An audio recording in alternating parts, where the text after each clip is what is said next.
১ বছর আগেও গ্রামের মানুষ বলতো আর ২ মাস বা ৪ মাস এরপরই এরা লস টস করে চলে যাবে। ৩৬ লাখ থেকে প্রায় ৫০ লক্ষ টাকা এই গ্রামে গত ১ বছরে সার্কুলেট হইছে। এখন তো মনে হয় প্রায় 50 জনের উপরে মহিলা সিরিয়াল দিয়ে রাখছে আপনার কাছে গরু পাওয়ার জন্য। একটা অ্যাওয়ার্ড আমরা পেয়েছি ২০২৫ সালে জাতীয় প্রাণী সম্পদ সপ্তাহ উপলক্ষে। সেখানে আমরা দ্বিতীয় হয়েছি। ওই বিভাগের সেরা জ্ঞান কার আছে সে সেটাকে তৈরি করছে। যেটা ইউরোপে ৬০-৭০ বছর আগে হয়েছে সেটা কিন্তু বাংলাদেশে এখনকার সময়টাই সব থেকে উপযুক্ত সময়। ঈদে কি হয়, ঢাকা শহর খালি হয়ে যায়, 70% মানুষ গ্রামে চলে যায়। তার মানে গ্রামের প্রতি সেই নারীর টান কিন্তু আমাদের আছে। এয়ারপোর্টের পর থেকে পুরাটাই এক্সপ্রেসওয়ে। আমি বগুড়া যাই শুধুমাত্র ঘুমানোর জন্য। গ্রামে ৬টা ঋতু স্পষ্টভাবে দেখা যায়, যেটা শহরে দেখা যায় না। বছরে আমি 30%-40% প্রফিট করে ফেলতে পারবো, আমরা সেটা অফারও করি না এবং ওই মাইন্ডসেটের লোক আমাদের সাথে আসেও না। বেশি মানুষের কাছে ইম্প্যাক্ট ফেলতে হলে বই লিখতে হবে। একটা বড় অংশ প্রবাসী আমাদের সাথে যুক্ত হয়েছে। তুই তো খালাতো ভাইকে টাকা দিছিলি এর খামার করার জন্য, কিন্তু করতে পারে নাই। তার আমাদের পুরুষদের অনেকের নামে জমিয়েছে, মেয়েদের নামে নাই। এগ্রিকালচার কিন্তু এত প্রফিটেবল নিশ না। এগ্রিকালচারে আমার 2 টাকা লাভ হলে ভাই এগ্রো ট্যুরিজমের জন্য আপনি 5 টাকা দিয়ে যাবেন। এইটাই হলো আসলে এখানে মূল প্রফিটের একটা বিজনেস। দুটোই লাগবে, একে অপরের পরিপূরক। আসসালামু আলাইকুম জুবাইর ভাই, কেমন আছেন? ওয়ালাইকুম আসসালাম, আলহামদুলিল্লাহ খুব সুখে আছি ভাই। আপনি কেমন আছেন? আমিও আলহামদুলিল্লাহ ভালো আছি। ঠিক 1 বছর আগে আমরা দুইজন ঠিক এইভাবেই একটা পডকাস্ট শুট করেছিলাম, আজকে থেকে 1 বছর আগে। এবং ওই সময় আমরা আমাদের সুখের খামার এগ্রো ভিলেজ নিয়ে আমাদের যেই প্ল্যানিং, যেই স্বপ্ন, এই সব কিছু আসলে আমরা শেয়ার করেছিলাম। আজকে 1 বছর পর আমি তো আসলে ঢাকাতেই ছিলাম, আপনি একদম বগুড়াতে মাঠে থেকে সবকিছু এক্সপেরিয়েন্স করেছেন। আমরাও যদিও আপনাকে প্রতিনিয়ত দেখি, প্রতিদিনই দেখি, আমিও আপনার একজন রেগুলার ফলোয়ার। আপনার প্রত্যেকটা ভিডিওই আমার দেখা হয়।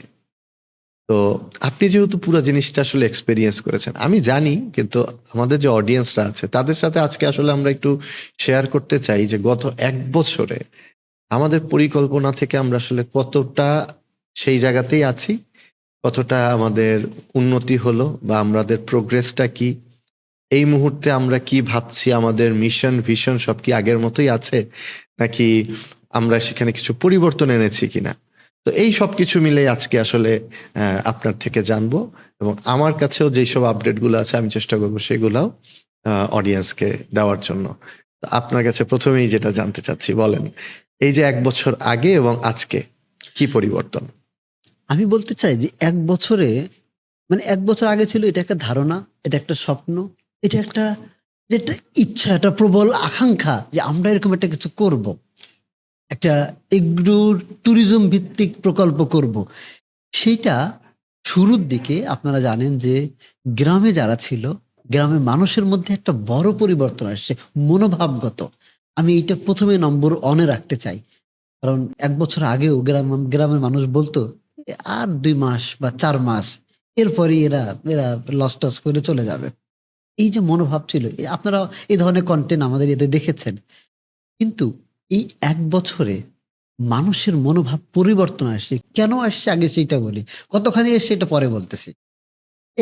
এই ১ বছরে প্রায় ২,০০০ এর বেশি মানুষ বেড়াতে আসছে, এই শোকের খামার দেখছে, এই গ্রাম দেখছে, এবং প্রায় ৮৫৪ জনের বেশি মানুষ এখানে রাত্রি যাপন করছে। এই যে মানুষ, এখন তো প্রতি সপ্তাহে ১০০ মানুষের বেশি আসতেছে আমাদের এই প্রজেক্টে বেড়াতে। আচ্ছা, এইটা একটা গুড নাম্বার আমি মনে করি। যদিও তেমন কোনো প্রমোশন আমরা এখানে থাকার ব্যাপারে করি না। এই মানুষগুলো যখন আসতেছে, গ্রামে কি হইছে? এরা গ্রামে আসার পরে এরা ফিরে যাওয়ার সময় বিভিন্ন বাড়ি থেকে মুরগি কেনে, হাঁস কেনে, দুধ কেনে, ডিম কেনে, সবজি কেনে, চাল কেনে। আবার এই মানুষদের খাওয়ানোর জন্য আমরা ফার্ম টু ডাইনিং করি, কিন্তু কিছু পণ্য আমাদের কিনতেও হয়। সেটা তো আমরা গ্রাম থেকেই কিনি। আমি অন অ্যান এভারেজ চিন্তা করলে ৩৬ লাখ থেকে প্রায় ৫০ লক্ষ টাকা এই গ্রামে গত ১ বছরে সার্কুলেট হইছে। যেটা গ্রামবাসীর পকেটে গেছে। গ্রামে অর্থনৈতিকভাবে একটা মানুষের মধ্যে একটা স্বস্তি, একটা স্বাবলম্বিতা আসছে। কারণ আপনারা জানেন ইতিমধ্যে যে গ্রামে বলছিলাম যে সব মানুষই কৃষক। ২-৪ জন বাদে সবাই কৃষক। এবং কৃষক মানে তো সারা বছর আসলে কাজ নাই। হুম, আবার কৃষক মানে চ্যালেঞ্জ হলো ফসল উৎপাদন করলো ভালো দামে বিক্রি করতে পারে না। এই সমস্যাটা কোনো মধ্যস্বত্বভোগী নাই। এই মুরগিটা যে বিক্রি করতেছে, আমরা ওইদিন রহিমার গল্প বলছি একদিন। এই রহিমা যে বিক্রি করতেছে মধ্যস্বত্বভোগী নাই। আমরা ইমদাদের ছাগলের কথা বলছি। এই ছাগল যে বিক্রি করে নিয়ে কিনে নিয়ে গেল কোনো মধ্যস্বত্বভোগী নাই। এই যে আমাদের মিলন ভাইয়ের চায়ের দোকানে কাস্টমার বাড়ছে, কোনো মধ্যস্বত্বভোগী নাই। আমাদের গ্রামে যারা অটো চালায়, ভ্যান চালায়, এই মানুষগুলো এটাতে ঘুরছে। এই যে পরিবর্তনটা, মানুষ কাজ পাইছে, কর্ম পাইছে। মানুষ কিন্তু কর্ম পেলে সন্তুষ্ট হয়। তারা সন্তুষ্ট হয়েছে। তার মানে আপনি বলতে চাচ্ছেন যে এই 1 বছরে গ্রামের মানুষের অর্থনৈতিক উন্নয়নে সুখের খামার একটা ভূমিকা রাখছে। অবশ্যই ভূমিকা রাখছে এবং মানুষ এটা স্বীকার করে এখন। আচ্ছা, তার মানে 1 বছর আগে যারা ভাবতো যে জুবায়ের খুব বেশি দিন আর থাকবে না, 2 মাস 3 মাস 6 মাস, কিন্তু আপনি তো টিকে গেলেন 1 বছর। এখন তারা কি এখনো সেই মনোভাব তো মনে হয় রাখে না? এখন সেই মনোভাব রাখে না এবং আরো আছে দেখেন, আরো কি পরিবর্তন আসছে। আমরা এখানে সুখের খামার ফাউন্ডেশন থেকে, আপনারা জানেন ইতিমধ্যে আমাদের একটা ফাউন্ডেশন প্রজেক্ট আছে, যেখানে আমরা সুখের হাসি নামে একটা প্রজেক্ট করেছি। যেখানে আমরা গ্রামের ওইসব মহিলা যারা একটু শারীরিকভাবে সক্ষম, বাড়িতে গরু রাখার জায়গা আছে, এই মানুষদেরকে আমরা একসাথে করছি এবং আমাদের ওই যে কাহালু থানা উপজেলা প্রাণী সম্পদ অফিসার ডক্টর আব্দুল মালেকের মাধ্যমে এইটা পরিচালনা করছি। উনি ট্রেনিং করাইছেন, উনি দেখাইছেন কিভাবে এটা করতে হয় এই মহিলাদেরকে। তাদেরকে শেখানো হয়েছে, গরু কিনে দেওয়া হয়েছে, খাদ্য কিনে দেওয়া হয়েছে, ভেটেরিনারি সাপোর্ট দেওয়া হয়েছে, মান্থলি পেমেন্ট করা হয়েছে এবং গ্রামের মানুষ প্রথমবার দেখছে যে মহিলারা টাকা আয় করতে পারে। এইটা এই গ্রামে ইতিহাসে হয় নাই। এক্স্যাক্টলি, আমি নিজেও যেহেতু এই প্রজেক্টের সাথে আছি, এখানে সবচাইতে সিগনিফিকেন্ট ব্যাপার হচ্ছে যেটা, আমি যখন আমার একটা এক্সপিরিয়েন্স শেয়ার করি। আমি যখন 2020-21 সালের দিকে আমি যখন ঝিনাইদহতে আমার প্রথম ফার্ম করেছিলাম, এইটার গল্প আপনি জানেন, আমি হয়তো মাঝে মাঝে বলি অনেক জায়গায়, যেটা আমি 21 সালের শেষে 22-এর শুরুর দিকে ছেড়ে আসতে হয় আমাকে। ওখানে গিয়ে কিন্তু আমি গ্রামে গিয়ে প্রথমে কিন্তু এরকম বর্গা স্টাইলে গরু পালন শুরু করি। কিন্তু সেখানের স্টাইলটা ছিল কি, যে আমি গরুটা কিনে দিব, তারা সেটা 3 মাস 6 মাস লালন পালন করবে, 6 মাস পরে গরুটা বিক্রি করে যে প্রফিটটা আসবে, সেই প্রফিটটা 3 ভাগ হবে। 2 ভাগ রাখবে হচ্ছে যারা পালন করলো তারা, 1 ভাগ পাবো হচ্ছে আমি। এবং সেইখানে ওই 2 ভাগ কেন তারা রাখতো, কারণ হচ্ছে তারা যেহেতু এটাকে খাওয়া দিত, সেই লালন পালন করতো, এইটার জন্য তারা 1 ভাগ, আর 1 ভাগ হচ্ছে তাদের প্রফিট। এইভাবে 3 ভাগের 2 ভাগ হচ্ছে তারা নিত। কিন্তু আমি সরজমিনে যেটা গ্রামে গিয়ে দেখছি সেটা হইলো, গ্রামের মানুষ তো এমনি অর্থনৈতিকভাবে স্বাবলম্বী না, তাদের কিন্তু নিজেদেরই খাওয়া যোগান দেওয়াটা কঠিন। আর একটা গরুকে যদি আপনি আসলে প্রপারলি পালতে চান, আমরা যেহেতু এখন একটা ভালো স্কেলে গরু পালি, একটা গরুকে আপনি প্রপার নিউট্রিশন দিয়ে পালতে গেলে, এই স্টল ফিডিং সিস্টেমে, আমাদের যেহেতু চারণভূমি নাই, খোলে পালা যায় না, তো স্টল ফিডিং সিস্টেমে একটা গরু পালতে গেলে কিন্তু গরুটার পিছনে মাসে আপনার 4-5 হাজার টাকা খরচ আছে মিনিমাম। তো একটা গ্রামের মানুষ কিন্তু এত টাকা এই গরুকে খাওয়ায় না। সে ওই 3 মাস 6 মাস আসলে যা একটু আশপাশ থেকে পায়, নিজেদের উচ্ছিষ্ট যে খাওয়াটা, এইটা খাওয়ায় গরুটাকে বড় করার চেষ্টা করে। গরুটাও ন্যাচারালি যতটুকু বড় হওয়ার ততটুকুই বড় হয়। এতে করে কিন্তু আসলে ক্ষতিগ্রস্ত হয় যে ইনভেস্ট করছে সে, কারণ পরবর্তীতে কিন্তু এটা 3 ভাগ হয়ে 1 ভাগ সে পাচ্ছে, 2 ভাগ কিন্তু নিয়ে যাচ্ছে যারা বর্গাটা নিয়েছে। তো আমি যেটা দেখলাম, বা আমাদের এই প্রজেক্টের সবচেয়ে বড় বিউটি যেটা, যে আমরা তাদেরকে গরুটাও কিনে দিচ্ছি, গরু কিনে দেওয়ার সাথে সাথে এই গরুর চিকিৎসা, এই গরু পালনের জন্য ট্রেনিং, এবং এই গরুর যেই খাদ্য সেটাও কিন্তু আমরা সরবরাহ করছি। তার মানে এই মহিলাটার কিন্তু নিজের পকেট থেকে 1 টাকা খরচ নাই, শুধু সে তার গোয়ালটা দিচ্ছে, সে নিজে সামর্থ্য দিচ্ছে, হ্যাঁ তার শারীরিক সামর্থ্য দিচ্ছে, সে সেটাকে পালন করছে, এবং তার বাসার হয়তো পানিটা ইউজ হচ্ছে। এর বাইরে কিন্তু তার কোনো ইনভেস্টমেন্ট এখানে নাই। এবং আমরা কি করছি, যে শুধুমাত্র এই লালন পালনের জন্য মান্থলি তাকে গরু প্রতি একটা স্টাইপেন্ড দিচ্ছি। সো এই যে প্রজেক্টটা, এর কারণে কি হচ্ছে, গরুটাও কিন্তু নিউট্রিশন পাচ্ছে, ঠিক যতটুকু গ্রোথ আমাদের প্রয়োজন তত সেইভাবেই গরুটা বড় হচ্ছে, আর মহিলাটাও কিন্তু কোনো ধরনের ইনভেস্টমেন্টের চিন্তা ছাড়া সে কিন্তু ঘরে বসে ইনকাম করছে। এবং আমরা একজন মহিলাকে 3টা করে গরু দিচ্ছি, এবং গরু প্রতি তাদেরকে 1500 টাকা করে দিচ্ছি শুধু লালন পালন করার জন্য। একটা গ্রামের মহিলা ঘরে বসে উইদাউট ইনভেস্টমেন্ট 4,500 টাকা যখন সে মাসে পাচ্ছে, এবং সে কখনো আয় করে নাই, এমন একটা মানুষ, এমন একটা মানুষ যে সে কখনো আয় করে নাই, সে হয়তো কাজ করেছে, নিজেদের পরিবারের কাজ করেছে, নিজেদের ধান কেটেছে বা ধানের কাজ, আলুর কাজ, ঘরের কাজ এগুলা করেছে, কিন্তু এইরকম একটা অর্থনৈতিক ইন্ট্রোডাকশন তার জীবনে আসলে এর আগে হয় নাই। এবং আমরা তো এখন, আমার যতটুকু জানি, এখন তো মনে হয় প্রায় 50 জনের উপরে মহিলা সিরিয়াল দিয়ে রাখছে আপনার কাছে গরু পাওয়ার জন্য। ইনশাল্লাহ এখন তাদেরকে আমরা এই চাহিদাটা পূরণ করব। তো এটা একটা খুবই দারুণ উদ্যোগ, এবং আমি মনে করি এই উদ্যোগের কারণে আরো বেশি পজিটিভিটি মানুষের ভিতরে আসছে। আমি এইটাই বলতেছিলাম, এখন পজিটিভিটি কিন্তু ঘর থেকে শুরু হয়েছে। দেখেন আরো কি কি হয়েছে পরিবর্তন গ্রামের মধ্যে। আমি বাইরের দিকে পরে যাই, গ্রামে আমাদের প্রজেক্টের সামনে দিয়ে আমরা যে রাস্তাটা করছি, প্রায় 500 মানুষের চলাচল এখান দিয়ে হচ্ছে। এবং এটার ফলে কি হচ্ছে, মানুষ কিন্তু তার প্রয়োজনটা, তার রাস্তা কিন্তু একটা বেসিক নিডের একটা গুরুত্বপূর্ণ অংশ। সে যখন দেখেছে হ্যাঁ এটা হয়েছে, উপকার হচ্ছে, আবার এটার ফলে আমরা সুন্দর করে মাটি ভরাট করতে পারতেছি, আমাদের প্রজেক্টের কিন্তু একটা ভ্যালু বাড়তেছে এখানে। একই সাথে দেখেন কি হয়েছে, যখন এই মানুষগুলোর মধ্যে এই পজিটিভিটি আসছে, এদের আমি যেটা বলতেছিলাম ভাই, যে এই স্বপ্নটা এখন শুধুমাত্র আমার, আপনার বা আমাদের শেয়ার হোল্ডারের না, এখন পুরো গ্রামবাসীর স্বপ্ন যে এখানে সুখের খামার এগ্রো ভিলেজটা হবে। এবং এই কারণেই কিন্তু দেখেন গত 1 বছরে আমাদের জমি কেনাটা সহজ হয়েছে, আমাদের 30 বিঘার জমি সব অ্যারেঞ্জমেন্ট হয়েছে। এটা মানুষ সহযোগিতা করছে বলে এত অল্প সময়ে আমরা এই কাজটা করে ফেলতে পেরেছি। এবং দেখেন আপনি অলরেডি জানেন যে আমরা ইতিমধ্যে 6 ধাপে প্রায় 500 মানুষকে জমি রেজিস্ট্রেশনও করে দিয়েছি। এক্স্যাক্টলি। তো এইখানে যেটা বলছিলাম, এই যে গ্রামের মানুষের এই যে স্বপ্ন, এখন এটা শুধু আমাদের মধ্যে নাই, এটা শুধু আমাদের স্বপ্নের মধ্যে নাই, এখন এটা এখন স্প্রেড হয়েছে। কারণ এইটার ফিজিবিলিটি মানুষ দেখতেছে, এটার ইম্প্যাক্ট মানুষ দেখতেছে। আমরা শুরুতে ওই 1 বছর আগে বলছিলাম যে এটার ফলে কি কি ইম্প্যাক্ট হইতে পারে, যে একটা গ্রামের পরিবর্তন হবে, একটা গ্রামে অর্থনৈতিকভাবে স্বাবলম্বী হবে, একটা গ্রামে কর্মসংস্থান হবে। প্রত্যেকটা গ্রামের এখন শুধুমাত্র এই গ্রাম থেকে 12 জন মানুষ আমাদের প্রজেক্টে চাকরি করে। এই 12 জন মানুষের তো ডাইরেক্ট কর্মসংস্থান, এবং আরো ইনডাইরেক্ট প্রায় 200 মানুষের কর্মসংস্থান এখানে। এইটা একটা ইম্প্যাক্ট, এবং এটা দিন দিন বাড়বে। এইটাই হলো আমাদের গ্রামে, মানে অনেক মানুষ এই স্বপ্ন দেখে যে আমি যদি মানুষের জন্য কিছু করতে পারতাম। ভাই সেই সব মানুষই তো আমাদের সঙ্গে যুক্ত হয়েছে। আমরা তো এটাই চাইছি যে একটা গ্রামের পরিবর্তন হবে, একটা আমাদের সুখের খামারটা এখানে একটা সেতু শহর এবং গ্রামের মানুষের মধ্যে। আবার শহরে মানুষের লাভ হয়েছে, তারা আসছে, তারা এনজয় করছে, স্ট্রেস রিলিভ করছে। আমরা সেদিকে পরে বলবো, আগে এই যে সাপোর্টটা, সেটা আমি নিশ্চিত করতে চাই। আরো কিছু জিনিস হয়েছে 1 বছরে। আমরা 4টা অ্যাওয়ার্ড পেয়েছি।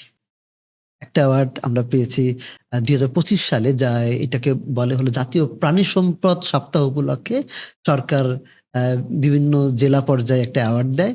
সেখানে আমরা দ্বিতীয় হয়েছি বগুড়া জেলা থেকে। যে আধুনিক খামারি হিসেবে আমরা তাদের মেলায় অংশগ্রহণ করি, এবং আমাদের স্টল আমরা ঘুরে ঘুরে আমরা যে হাইড্রোফনিক করছি সেটা আমরা দেখাইছি, আমরা দুম্বা করতে সেটা দেখাইছি, আমরা এইটাও দেখাইছি কিভাবে একটা প্রোডাক্ট ডাইরেক্ট কনজিউমারের কাছে পৌঁছাইতে হয়। এইটা মেলায় দেখায়, এইটা একটা ইম্প্যাক্ট আমরা ওদিন পাইছি। তো এইসব অনেক বিবেচনায় আমাদেরকে সেকেন্ড আমরা হয়েছি। ইনশাল্লাহ আমরা সেকেন্ড হয়েছি। ওরা মনে করতেছে যে একটা নতুন প্রতিষ্ঠান, তাহলে একটা আকাঙ্ক্ষা থাকুক, আরো বড় কিছু করুক, আমাদেরকে ইন্সপায়ার করলো তারা যে পরবর্তীতে আপনারা ফার্স্ট হবেন ইনশাল্লাহ। তো আমরাও সে অপেক্ষায় গত বছরের কথা বলতেছি। এবার আমরা আশা করতেছি যে ইনশাল্লাহ 26 সালে আমরা জেলায় প্রথম হতে চাই ইনশাল্লাহ। আমরা আরেকটা অ্যাওয়ার্ড পেয়েছি, এটা হলো বেস্ট ইন এগ্রো বিজনেস ক্যাটাগরিতে।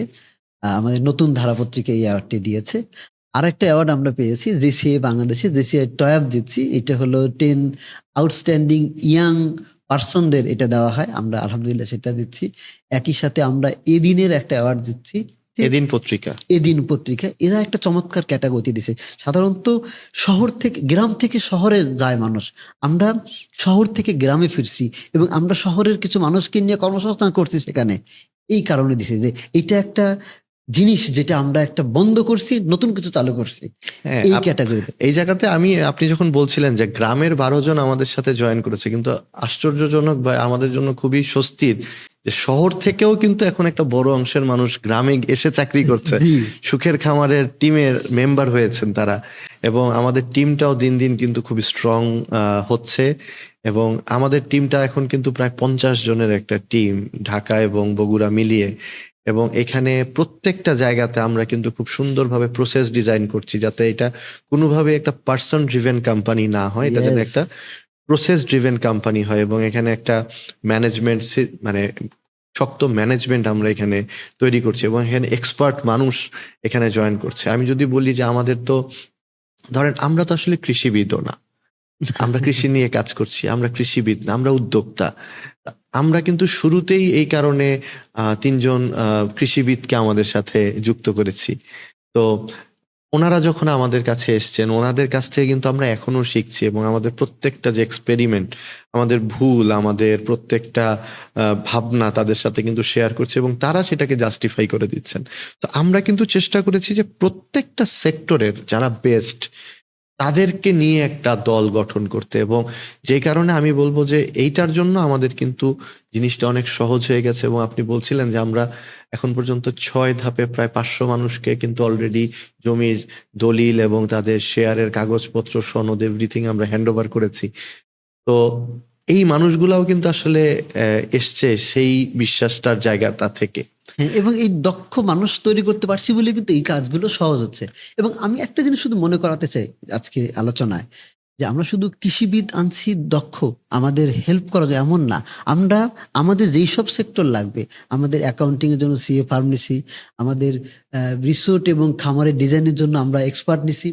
এরকম প্রত্যেকটা খাতে আমাদের এই টিমকে ট্রেনিং করার জন্য আমরা এক্সপার্ট ট্রেনার নিছি, যেন আমরা এটাকে শুধু আমাদের জ্ঞান এখানে না দিই। একটা ভার্সেটাইল ওই বিভাগের সেরা জ্ঞান কার আছে সে সেটাকে তৈরি করছে। আমরা এটাকে সেরা একটা ইন্টারন্যাশনাল প্রজেক্ট হিসাবে তৈরি করতে হলে আমাদের এই কাজগুলো আসলে করাই লাগতো, যা এখনই আমরা শুরু করেছি।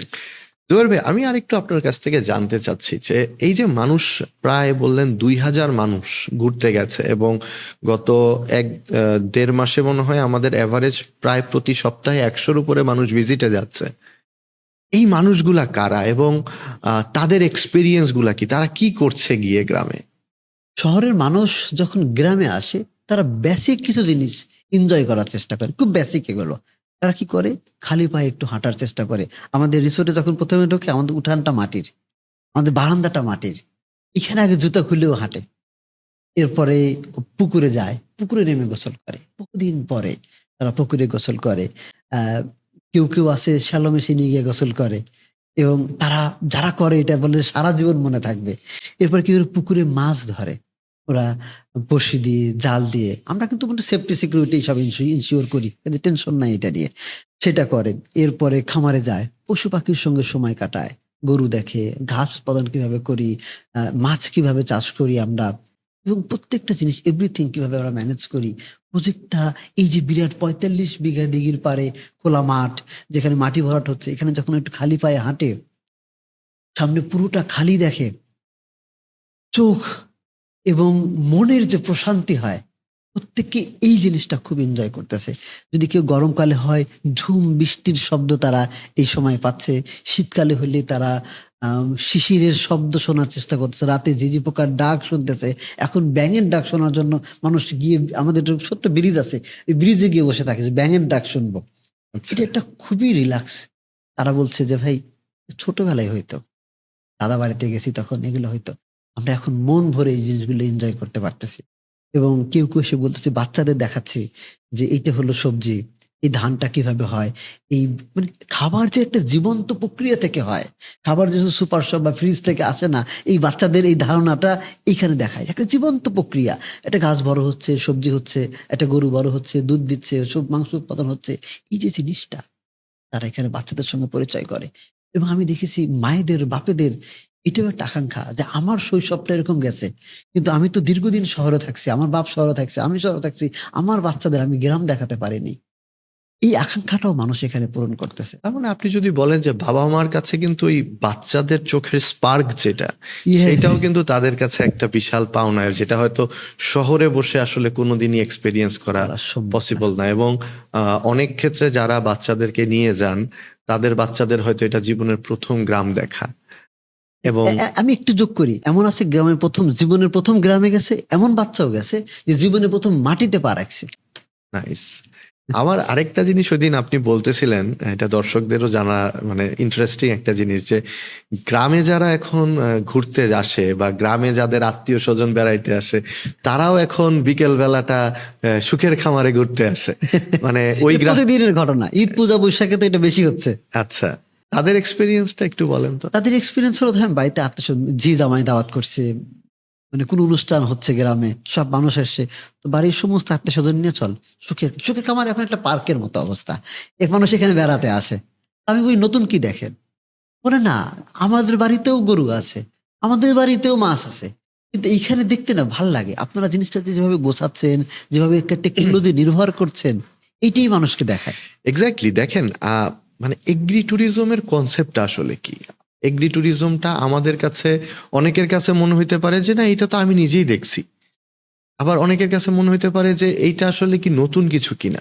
যারা এক্সপেরিয়েন্স করতেছে, যারা ধরেন বিশেষ করে দেখেন 90 দশকের পরে কিন্তু একটা বড় অংশ আস্তে আস্তে আস্তে আস্তে শহরমুখী হয়েছে বাংলাদেশে।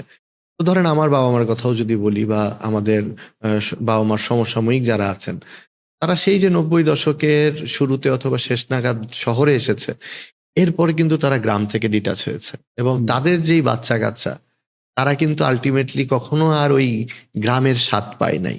হ্যাঁ, একটা ছোটবেলায় একটা সার্টেন টাইম পর্যন্ত হয়তো যখন দাদা দাদি নানা নানি বেঁচে ছিল, যেমন আমার জীবনেই যদি আমি বলি, আমার নানা নানি বেঁচে থাকা অবস্থাতে আমি আহ গ্রামে গেছি। কিন্তু তারা যখন এক্সপায়ার হয়ে গেছেন, এরপরে কিন্তু আসলে বাবা মারও আর গ্রামে যাওয়ার ওই তাড়নাটা নাই। এবং গ্রামে যেই বাড়িগুলো আছে, সেই বাড়িগুলো এখন খুব একটা ওয়েল মেনটেন্ড না। সো চাইলেই তারা আসলে আর গ্রামে ছুটে যেতে পারে না। তো তাদের জন্য কিন্তু এটা একটা বিশাল অপরচুনিটি। এবং বাংলাদেশ একটা এগ্রিকালচারাল কান্ট্রি হিসেবে এগ্রি ট্যুরিজম কিন্তু আমাদের জন্য খুবই পটেনশিয়াল একটা সেগমেন্ট। এবং পুরা পৃথিবীর কথা যদি আমি বলি, পৃথিবীতে এই মুহূর্তে এগ্রি ট্যুরিজমের মার্কেট সাইজ প্রায় $81 বিলিয়ন। এবং এটা কিন্তু লিড করছে ইউরোপ এবং আমেরিকা। এবং ইউরোপে সেই ইতালিতে আজকে থেকে প্রায় 60 বছর আগে তারা কিন্তু এগ্রি ট্যুরিজম শুরু করে। তাদের দেশে যখন এই ইন্ডাস্ট্রিয়াল রেভুলেশনটা হয়, আস্তে আস্তে মানুষ যখন শহরমুখী হওয়া শুরু করে, তখন গ্রামের মানুষের কিন্তু আয় কমে আসে। এবং সেই সময় গ্রামের মানুষরা ঠিক মানে আয় করতে পারছিল না। ওই সময় ইতালিতে এক কৃষক কিন্তু এই উদ্যোগটা প্রথম নেন, যে উনি ইতালির শহরের মানুষকে গ্রামে আসার জন্য একটা আহ্বান জানান, তাদেরকে দাওয়াত করেন, এবং তার ফার্ম হাউসে সে ছোট্ট করে একটা থাকার ব্যবস্থা করেন। শহর থেকে মানুষ স্ট্রেস রিলিফ করার জন্য তখন ওই ইতালির সেই গ্রামে যেত, এবং সেখানে গিয়ে তারা ফসল ফলানো দেখতো, তারা এই গরু ছাগল হাঁস মুরগি পালা দেখতো, তারা হয়তো ওই মাছ ধরে খেত, এবং ফার্ম থেকে টাটকা ফলমূল খেত। ফার্ম টু ডাইনিং আমরা যেটাকে বলি, এইটার প্রচলন কিন্তু ইউরোপে আজকে থেকে প্রায় 60 বছর আগে।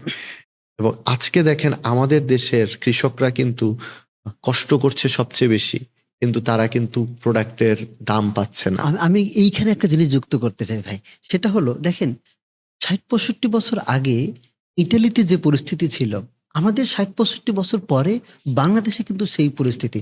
এখন মানুষ শহরমুখী, এখন গ্রামের মানুষের আয় কমে গেছে, গ্রামে শুধুমাত্র অবহেলিত কৃষক যারা, তারাই পড়ে আছে, যে আর কিছু করার নেই, তারাই কেবল কৃষি কাজ করছে। কারণ দেখেন জাতীয় ইম্প্যাক্টও কিন্তু মাত্র 40% কৃষক, কিন্তু মাত্র 11% আমাদের জাতীয় জিডিপিতে অবদান। তার মানে কি এখানে আসলে আয় কমে গেছে। তো Exactly. এখন কিন্তু বাংলাদেশে যেটা ইউরোপে 60-70 বছর আগে হয়েছে, সেটা কিন্তু বাংলাদেশে এখনকার সময়টাই সব থেকে উপযুক্ত সময়। অবশ্যই সেটা সব থেকে উপযুক্ত সময়, এবং এটার ধারণাটা তৈরি হচ্ছে, মানুষ বাড়ছে। আমি তো দেখতে পাচ্ছি যে গত 1 বছরে আমাদের দেখা দেখি অনেকে শুরু করেছেন। আশা করি তারাও হয়তো সফল হবেন ইনশাল্লাহ। তো এই যে মার্কেটটা, এই মার্কেটটা ওয়ার্ল্ড ওয়াইড কিন্তু অনেক different type of agro tourism practice আছে। যেমন নেদারল্যান্ডের একটা ফার্ম আছে গরুর খামার, সেই গরুর খামারে কাউ কাডলিং হয়। মানে শুনতে আমাদের দেশের পার্সপেক্টিভে হয়তো শুনতে এটা অবাক লাগবে যে মানুষ সেখানে ঘন্টা বেসিসে ভাড়া করে, তারা গিয়ে গরুর সাথে মানে সময় কাটায়, গরুর সাথে শুয়ে থাকে, গরুকে জড়ায় ধরে শুয়ে থাকে, এবং এটা তাদের মানসিক স্ট্রেস কমায়। তো এইটা কিন্তু নেদারল্যান্ডে এটা হচ্ছে। পাশাপাশি আপনি দেখেন পৃথিবীর অনেক দেশে, ইভেন থাইল্যান্ডে এটা অনেক বেশি, গোট ইয়োগা, যে তারা ছাগলের ফার্মে তারা ইয়োগা করতে যায়, এবং সেখানে ছাগলের বাচ্চারা হচ্ছে তারা যখন ইয়োগা করে তাদের আশেপাশে ঘুরে, তাদের উপরে উঠে খেলা করে। এটাকে গোট ইয়োগা বলে। মানে যাদের কাছে জিনিসগুলো নতুন তারা কিন্তু একটু সার্চ করলেই আপনারা কিন্তু জিনিসটা পেয়ে যাবেন। ইভেন আমি গত বছর যখন জাপানে যাই, সেইখানে তারা সেখানে একটা কনসেপ্ট আমি দেখে আসলাম যে তারা একটা স্ট্রবেরি ফার্ম, আপনি স্ট্রবেরি ফার্মে ঢুকছেন টিকিট কেটে, 1 ঘন্টা সময় আপনি মনের মতো করে আপনি হচ্ছে সেখানে স্ট্রবেরি খেতে পারবেন। আবার পাশেই তারা কি করেছে, আপনার জন্য ছুরি, মশলা এবং একটা রেসিপি বুকও রেখেছে। হ্যাঁ, যে আপনি চাইলে এখান থেকে স্ট্রবেরি নিয়ে ওইখানে রেসিপি দেখে দেখে আপনি মশলা মিক্স করে কেটে স্লাইস করে আপনি ওখানে কিন্তু মোটামুটি একটু সালাদ করে আপনি ওখানে খেতে পারবেন, এবং এক একটা এক এক স্টাইলে আপনি বানাইতে পারবেন। ওখানে ইনস্ট্রাকশন দেওয়া আছে। সো এই ট্যুরিজমটাকে আবার বলা হচ্ছে পিক ইউর ওন ফুড। হ্যাঁ, সো এই যে স্টাইলগুলা আমাদের দেশের দিকে যদি আমরা তাকাই, আমাদের কিন্তু এখন মানে শহরের জনসংখ্যা অনেক বেশি। যেমন বলা হয় যে ঢাকা শহরেই প্রায় 2 কোটি মানুষ বাস করে। এরকম ঢাকা শহরের মতো যে অন্যান্য যে শহরগুলো আছে, চিটাগং, কুমিল্লা, তারপরে সিলেট, রাজশাহী, মানে সিটি কর্পোরেশন যেগুলো আমাদের আছে, আরো যেগুলো আছে, এই শহরের মানুষগুলা কিন্তু এখন গ্রাম থেকে ডিটাচ। এবং এটার একটা বড় প্রমাণ প্রত্যেকটা ঈদে আমরা কিন্তু দেখতে পাই। ঈদে কি হয়, ঢাকা শহর খালি হয়ে যায়, ঢাকা শহরের 70% মানুষ গ্রামে চলে যায়। তার মানে গ্রামের প্রতি সেই নারীর টান কিন্তু আমাদের আছে, গ্রামের প্রতি সেই নারীর টান আমাদের আছে, এবং গ্রামকে কিন্তু এখনো আমরা মিস করি। না হলে কিন্তু একটা ঈদে এত কষ্ট করে এই ট্রেনের উপরে উঠে এভাবে সেভাবে কেউ কিন্তু প্রতি বছর দুর্ঘটনা মতো কম ঘটে না, জেনে শুনেও কিন্তু আমরা সেই জায়গায় যাই, কারণ গ্রাম আমাদেরকে টানে, কৃষি আমাদেরকে টানে। আমাদের প্রত্যেকেরই, আমরা যদি আমাদের 3-4 জেনারেশন পিছনে যাই, দেখা যাবে যে আমরা আসলে কৃষকের বংশ থেকেই বড় হয়েছি। আমি মনে করি 3-4 জেনারেশন না, 2 জেনারেশন পিছনে গেলেই এটা দেখা যাবে। এক্স্যাক্টলি। সো এই যে জেনারেশনটা গত 20-25 বছরে গ্রাম থেকে ডিটাচ হয়েছে, এবং তাদের বাচ্চা কাচ্চারা যারা হয়তো কখনো গ্রামই দেখে নাই, তাদের জন্য এগ্রি ট্যুরিজম একটা খুবই পটেনশিয়াল একটা জায়গা। এবং আমাদের দেশে এগ্রি ট্যুরিজমটা দিন দিন বাড়ছে, এবং আমি মনে করি আমাদের ডোমেস্টিক ট্যুরিজমের যে মার্কেট, বিশেষ করে করোনার পর থেকে কিন্তু প্রায় 2.5 কোটি মানুষ প্রতিনিয়ত দেশের ভিতরে ডোমেস্টিক ট্যুরিজম করে। এবং তাদের যদি আমি অপশনের দিকে আপনি যদি তাকান, তারা কোথায় যাচ্ছে, তারা কক্সবাজার যাচ্ছে, সেন্ট মার্টিন যাচ্ছে, যদিও সেটা সারা বছর খোলা থাকে না, সাজেক যাচ্ছে, সুন্দরবন যাচ্ছে, সিলেট, টাঙ্গুয়ার হাওর যাচ্ছে। এই 4-5টা নামের পরে কিন্তু তার কাছে আর কোনো নাম নাই। তখন সে কি করছে, ঠিক আছে কক্সবাজারে আজকে এই হোটেলে ছিলাম, পরের বার গেলে অমুক হোটেলে থাকবো, তারপরের বার গেলে তমুক হোটেলে থাকবো। সো এর বাইরে কিন্তু এই 2.5 কোটি ডোমেস্টিক ট্যুরিস্টের কিন্তু আসলে কোনো অপশন নাই। ওয়ারেস এগ্রি ট্যুরিজম দিয়ে সারা বাংলাদেশটাকেই কিন্তু আমরা একটা ঘোরার জায়গা, ট্যুরিজম স্পট হিসেবে তৈরি করতে পারি। এবং এইটা শুধুমাত্র আমাদেরকে যে ঘোরার জায়গা বা আমাদের স্ট্রেস রিলিফের জন্য হেল্প করবে তা না, অর্থনীতিতে অবদান রাখবে। কৃষক সেখানে ঠিক আমাদের আজকের এই বগুড়ার বাগৈল গ্রামের মানুষ যেমন বুঝতে পেরেছে যে এইখানে মানুষ আসলে আমার লাভ, আমার চালটা, আমার শস্যটা কোনো ব্যাপারীর কাছে বেচতে হচ্ছে না কম দামে, বাকিতে বেচতে হচ্ছে না, মধ্যস্বত্বভোগী মধ্যস্বত্বভোগী নাই। সে জানে, যেমন আপনি ওই দিন রহিমা খালার গল্প বলতেছিলেন যে উনি জানেই যে আমাদের এখানে গেস্ট আসে, দুপুরে খায়, রাতে খায়, আমাদের প্রচুর দেশি মুরগি লাগে, উনি ঘরে এখন 20টা 30টা নিজেই দেশি মুরগি পালেন। এবং প্রথম যেদিন উনি আমাকে বলেন, এমনিতে আমরা সবসময় তার থেকে মুরগি কিনি, একদিন বলেন যে আমার মেয়েটার দাঁত ব্যথা, চিকিৎসা করা দরকার। ওর বাপের বলি চিকিৎসা করতেছে না। সরি, আমার চোখে জল চলে আসে ওই মহিলার, এখনো ওর কথাটা আমার মানে আমার কানে বাজে যে আমার মেয়েটা অসুখ, আমি চিকিৎসা করতে পারতেছি না, তুমি একটু মুরগি দুইটা নিয়ে যাও। ওর বাবার হাতে টাকা নাই। আমি তখন গেস্ট হাউসের সাথে সাথে ফোন করি যে দেখেন তো যে গেস্ট আছে তারা মুরগি কিনতে চায় কিনা, নিয়ে যাবে কিনা, তাহলে দুটো মুরগি রেডি আছে, একটু নিয়ে যাক। 5 মিনিটের মধ্যেই আমাদের আপা, জুথি আপা, উনি ছিলেন হলো চিটাঙ্গের মেয়ে, উনি আসছে বলে হ্যাঁ আমি তো মুরগি খুঁজতেছি মনে মনে, তাহলে আমাকে দেন, তাহলে আরো কয়েকটা মুরগি ম্যানেজ করে দেন। আমরা ওনার 2টা মুরগি দিলাম। হ্যাঁ, মেয়ের চিকিৎসা হয়েছে, মেয়ে এখন ক্লাস 8-এ পড়ে। তো এই জিনিস উনিও বলতে পারবেন, আমি কোনোদিন বলবো না। আমি মনে করি এইটাই হলো এগ্রো ট্যুরিজমের আসল সংজ্ঞা। দেখেন, আপনি যখন কক্সবাজার, সিলেট বা যেখানেই বেড়াতে যান, আপনি শুধু চেকলিস্ট পূরণ করা ধান্দায় থাকেন।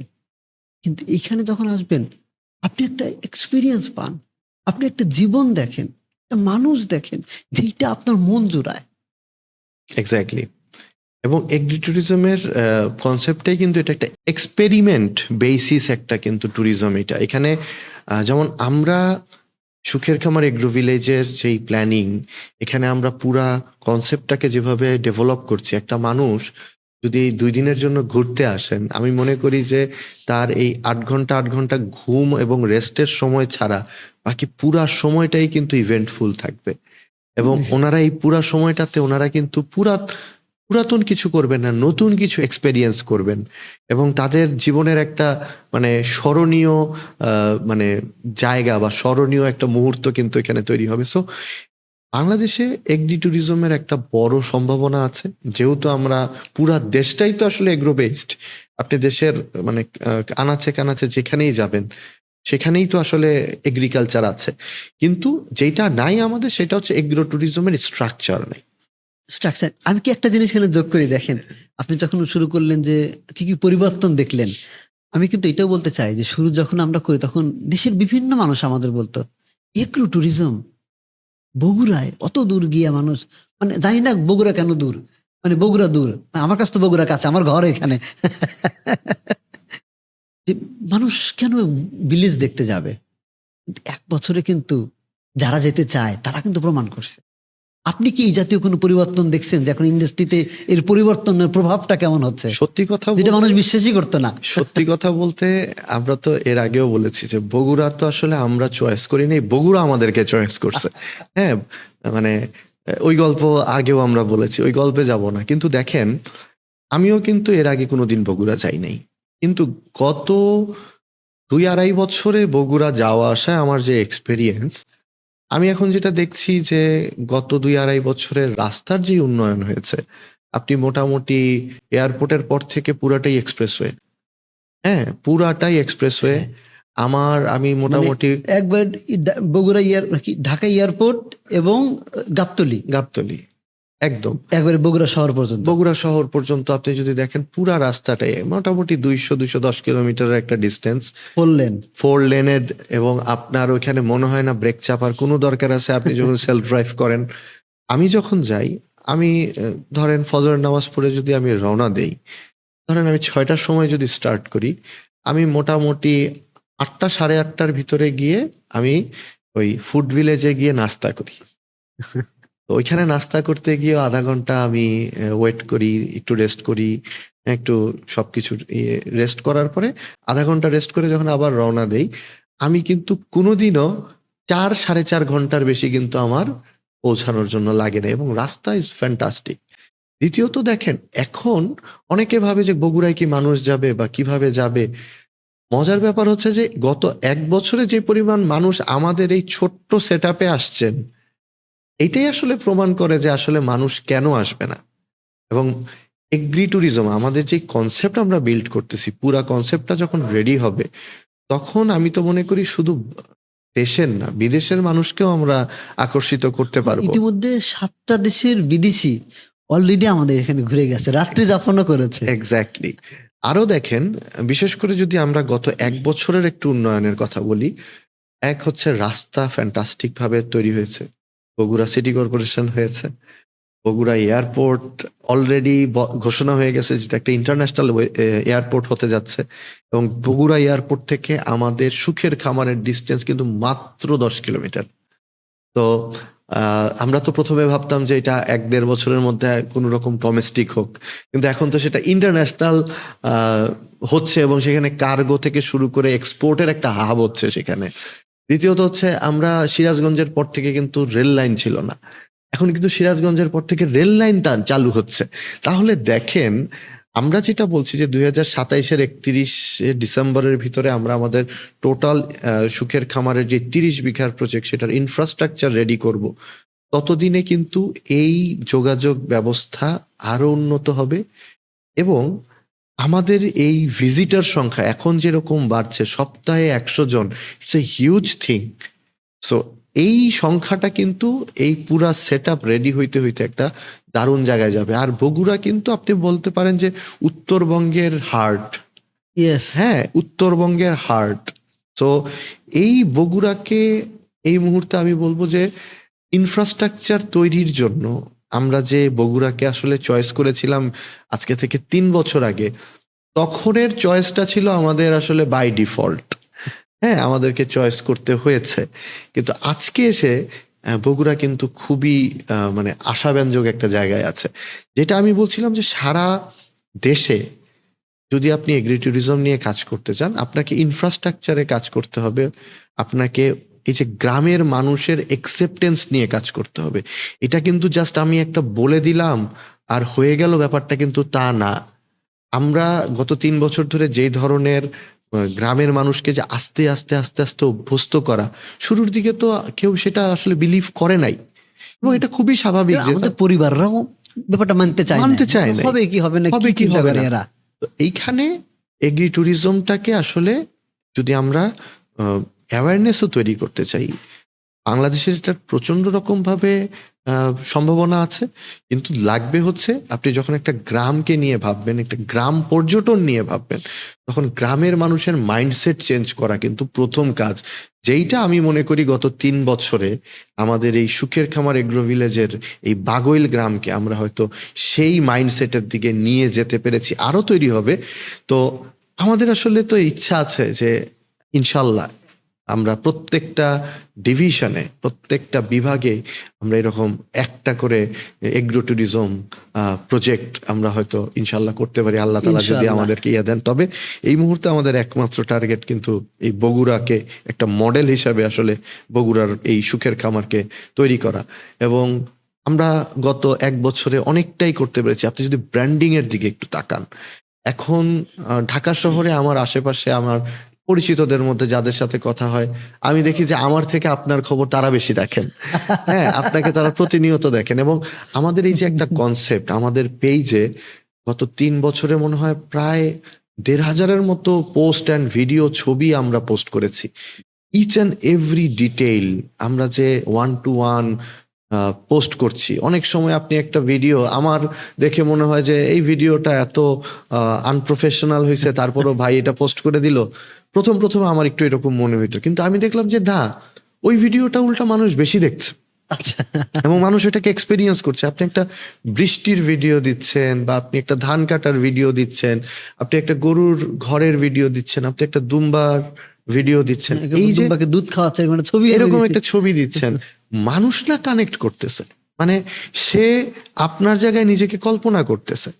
তো আমরা যে এই যে প্রতিনিয়ত মানুষের ভিতরে এই যে একটা ব্র্যান্ড অ্যাওয়ারনেস বা এগ্রি ট্যুরিজমের একটা অ্যাওয়ারনেস তৈরি করছি, আমি দেখতে পাচ্ছি যে মানুষ কিন্তু আস্তে আস্তে ওই যেই মানুষগুলো আমাকে হয়তো 3 বছর আগে বলতো বগুড়া গেছো কেন, সেই মানুষগুলাই কিন্তু এখন বলতেছে না, বগুড়া তো খুব দূরে না। কারণ আপনি যদি চিন্তা করেন, আপনি ঢাকায় থেকে পঞ্চগড় যাচ্ছেন না ঘুরতে, অথবা ঢাকায় থেকে আপনি কক্সবাজার যাচ্ছেন না ঘুরতে, ঢাকা সেন্ট থেকে মার্টিন যাচ্ছে। ঢাকা থেকে কক্সবাজারের দূরত্ব তো প্রায় 350 কিলোমিটার। সেই জায়গাতে ঢাকা থেকে বগুড়ার দূরত্ব তো মাত্র 210 কিলোমিটার, তাই না?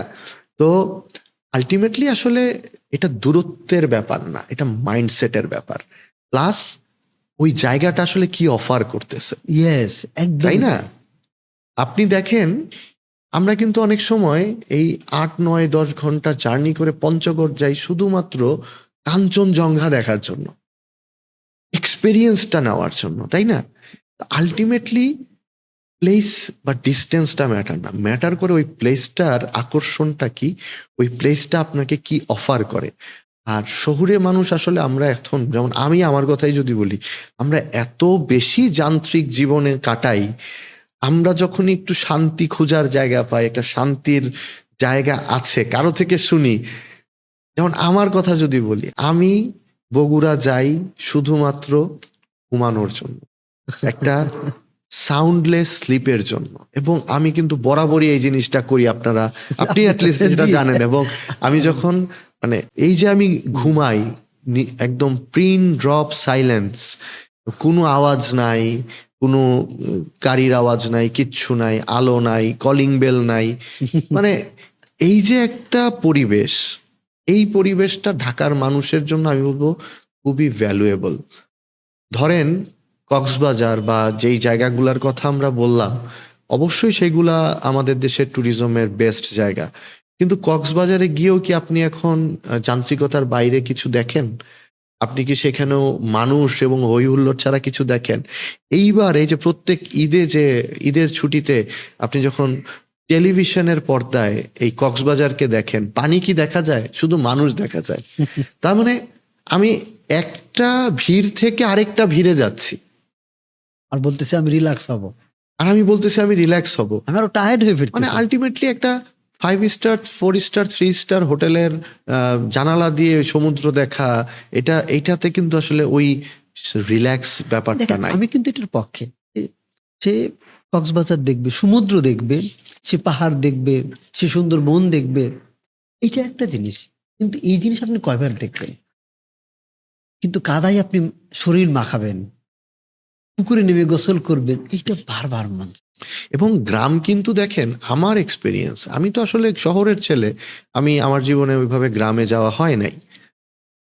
গ্রাম বর্ষায় একরকম, গ্রাম গ্রীষ্মে একরকম, গ্রাম শীতে একরকম, গ্রাম কিন্তু বসন্তে একরকম, ঠিক আছে? আমি কিন্তু এটাই বলি যে গ্রামে 6টা ঋতু স্পষ্ট ভাবে দেখা যায়, যেটা শহরে দেখা যায় না। এবং দেখেন অনেকে ভাবে যে এই যে তীব্র গরমের ভিতরে আসলে মানুষ কি ঘুরতে যায় কিনা।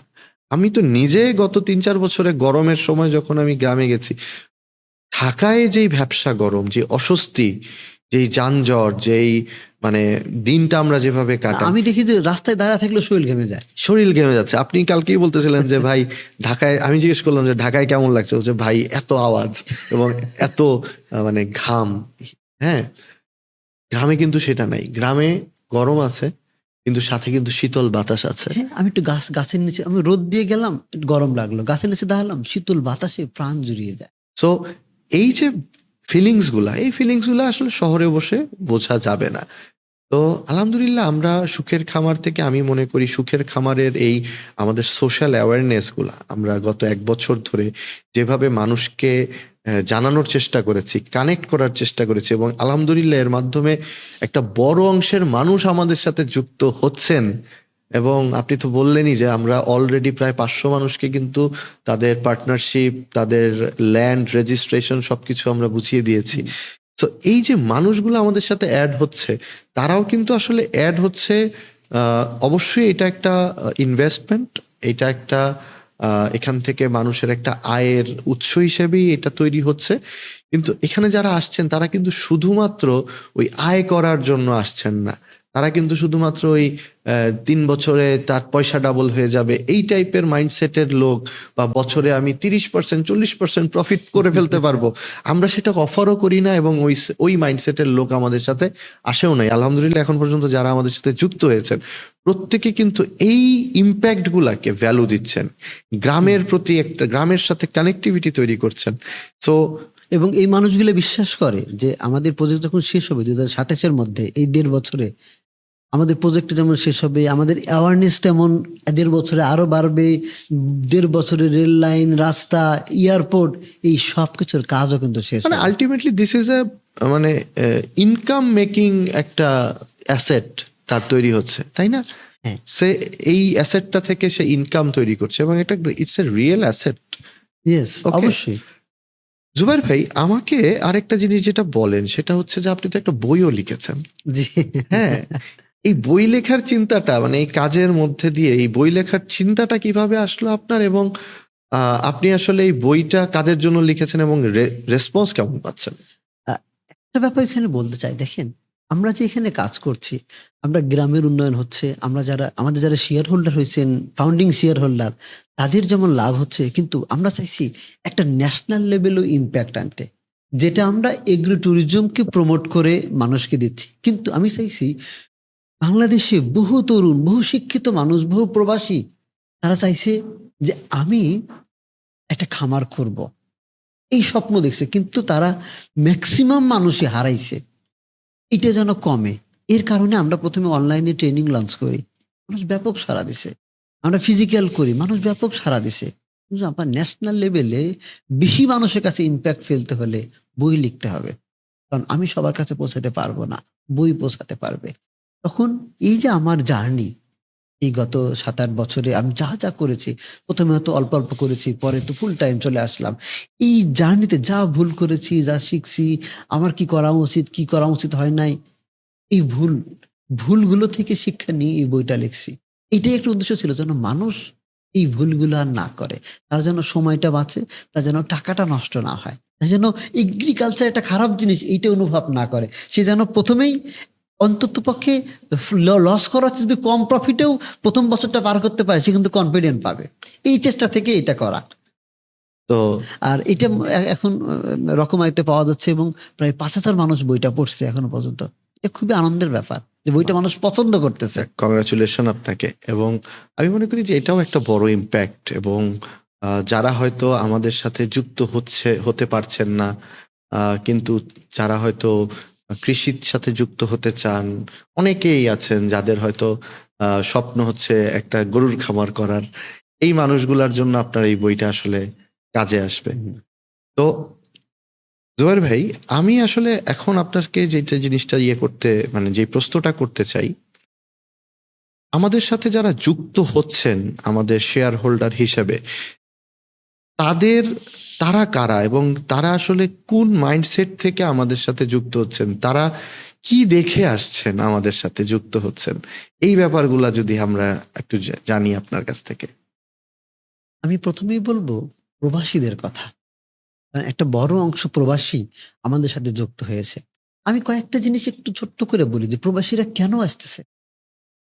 কয়েকটা মেজর মানে ঠিক কারণ না, মানে কিছু ঘটনা আমি বলতে চাই। দেখেন আমাদের টিমের প্রায় ১,০০০ এর বেশি মানুষ আমাদের টিম ইতিমধ্যে কথা বলছে। আমিও প্রায় ৩০০-৪০০ মানুষের সাথে কথা বলছি, এই প্রবাসী। এবং আপনারা জানেন আমি একটা মিট আপ করেছি সৌদি আরবে। সেইখানে মানুষের সাথে কথা বলছি। আমি সেটা দেখেছি যে যারা প্রবাসে থাকে, তারা তাদের কষ্ট অর্জিত টাকা বাড়িতে পাঠায়। তারা এটাতে খুব শান্তি বোধ করে। এটা অবশ্যই ভালো যে সে পরিবারের জন্য কিছু করতে পারছে। কিন্তু দিন শেষে এই মানুষগুলো যখন ২৫-২৬ বছর পরে দেশে ফিরে আসে, দেখে তার কাছে আর একটা টাকাও নাই। ইতিমধ্যে কি হইছে? এই টাকা দিয়ে বাড়ি হইছে, বাচ্চাদের পড়াশোনা হইছে, ছোট ভাইয়ের পড়াশোনা, ছোট ভাইয়ের ব্যবসা হইছে, বাড়িতে হয়তো জমি কিনছে কিন্তু তার নামে হয়নি। এরকম অনেক ঘটনা আছে যে ভাই আমি ২৫-২৬ বছর বিদেশে থাকছি, প্রবাসে থাকছি। আমার নামে কোনো অ্যাসেটই হয় নাই। আমার কোনো ব্যবসাও দাঁড় হয় নাই। এবং এখন আমি কি করব? এটাও আমি জানি না। তো এইসব মানুষ আমাদের কাছে ১ম এ আসতেছে যে, "ভাই আমার নিজের জন্য একটা অ্যাসেট করি। যেই অ্যাসেটটা একটা ইনকাম প্রডিউস করবে। অন্তত আমি থাকি বা না থাকি আমার পরিবারে একটা ছোট্ট ব্যাকআপ হলেও পাবে।" এবং আমি সৌদি আরব গিয়ে একটা জিনিস হাড়ে, হাড়ে বুঝেছি যে এই প্রবাসীরা কেন এটা মানুষকে বলতে চায় না। প্রবাসীরা পরিবারকেও বলতে চায় না। দেখেন একজন প্রবাসী যখন ইউরোপ কান্ট্রি বা যেখানেই থাকুক, সব দেশই তো আমাদের চেয়ে অনেক বেশি উন্নত। তারা উন্নত পরিবেশে থাকে, আরো ট্যালেন্ট মানুষদের সঙ্গে মেশে, তারা পৃথিবীর খোঁজ খবর রাখে। তারা জানে যে এখন এই ধরনের একসাথে মিলে প্রজেক্ট করা যায়। এই ধরনের বিজনেস হয় একসাথে। কিন্তু যে গ্রামে তার বাবা-মা অথবা তার বউ বাচ্চা আছে, তারা হয়তো এই খোঁজ খবর রাখে না। তো তাদেরকে যখন বলে, তখন কি হয়? তারা না করে, "না বাবা তুই চিনোস না, অমুক জানোস না।" এইখানেও কিছু মানুষ কাজ করেছে। যে উদাহরণ দেয় যে, "তুই তো অমুককে তোর খালাতো ভাইকে টাকা দিছিলি এর খামার করার জন্য। সে কিন্তু করতে পারে নাই। তো চাচাতো ভাইকে টাকা দিয়েছিল দোকান করার জন্য, তো ব্যবসা করতে পারে নাই। কিন্তু চ্যালেঞ্জটা কোথায়? প্রবাসীদের এটা দেখছি অনেক, ভাই অমুক আত্মীয়কে টাকা দিছি ব্যবসা করার জন্য, অমুক নিজের জন্য ব্যবসা করার জন্য টাকা নিছে। টাকা ফেরত পায় নাই অথবা ব্যবসাটা লস হইছে। এইসব মানুষ কি করে? একজন প্রফেশনাল মানুষ না, এমন মানুষের সাথে যুক্ত হইছে। তাতে কি হইছে? সে টাকাটা হারাইছে, মূলধনটা তো হারাইছে, সে তার সবই হারাইছে। এই টাকাটা যা বাঁচা ছিল ওইটাও আর তুলতে পারে নাই। তো এই যে ভয়গুলো মানুষকে দেখায়, কিন্তু যদি কোনো প্রফেশনাল ফার্ম হয়, সেই ক্ষেত্রে কিন্তু এই ভয়গুলো কম। কারণ প্রফেশনাল ফার্ম সে প্ল্যান অনুযায়ী কাজ করতে থাকে। তার মানে এই প্রজেক্ট তখন করার মানে লস করার সম্ভাবনা কমে যায়। কমে গেলে কি হয়? তখন এই টাকাটা এইটার উম এই যে অ্যাসেটটা, এটা তখন একটা দীর্ঘমেয়াদী সাস্টেনেবল ইনকাম প্রডিউস করতে থাকে। তো মানুষ এই উদাহরণগুলো বিবেচনা করে। আমি প্রবাসীদের আরো দেখেছি যে তারা গতকালকেই এক আপা ইউরোপ থেকে, যে আমি কাউকে বলব না। আমার হাসব্যান্ডের নম্বরটা আপনি রাখেন, আমার নম্বরটা থাকলো। আপনার উপর বিশ্বাস করলাম, কারণ প্রজেক্ট আমি ৬ মাস ধরে দেখছি, আমার ভাল লাগছে। কিন্তু বাড়িতে বললে রাজি হবে না। আমার নিজেরও ভয় লাগে এই মানুষদের দেখে যে তারা মানে যদি বলতে পারত। কারণ উনি হয়তো জীবনে উনার বাড়িতে অনেক কিছু করার চেষ্টা করছে। উনি হাসব্যান্ড দেখছে তুমি তো সবই হারাইছো। টাকা যা পাঠাইছো এতক্ষণ দিন ফিরে আসে নাই। হাসব্যান্ডকে বলার করতে পারছে না, এই ভরসা করতে পারছে না। উনি বলতেছে আমি ১ বছর পরে বলব। প্রজেক্টটা শেষ হবে, ওনাকে নিয়ে আসবো। আমি সে দেখাবো যে এই প্রজেক্টটার আমিও একজন অংশীদার, একজন মালিক আমি। এক্সাক্টলি। তো আমি চাই এই আপা, এই ভাইদের যেন ১ বছর ১.৫ বছর পরে এই মুখ উজ্জ্বল করতে পারে। এবং এই মানুষগুলো এই স্বপ্ন নিয়ে আসতেছে যে আম আমি চাই এরকম একটা জিনিস, সেইটা এরা আসতেছে।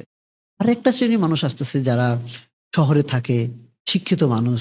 তাদের একসময় একটু স্বপ্ন দেখে যে আমি যদি রিটায়ারমেন্টের পরে এটা এগ্রি নিয়ে কিছু করি, অথবা এখন টাকা আছে, ফিউচার ইন্ডাস্ট্রি কোনটা ডেভেলপ হচ্ছে, যেহেতু এখন এগ্রিকালচারে প্রায় ৪র্থ রেভলিউশন শুরু হয়েছে। এগ্রিকালচার সেক্টরটা এখন আগাবে। সো তারা এই অ্যাসেট এর সঙ্গে যুক্ত হচ্ছে।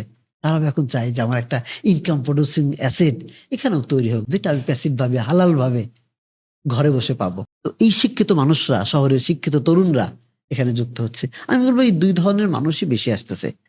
আরেকটা মানুষ আসতেছে যারা স্বপ্ন দেখছে যে আমি একটা এগ্রো প্রজেক্ট করতে চাই, আমি একটা খামার করতে চাই, আমি একটা আম বাগান বাড়ি করতে চাই যেখানে আমি একটু রিল্যাক্সে কদিন সময় কাটাবো।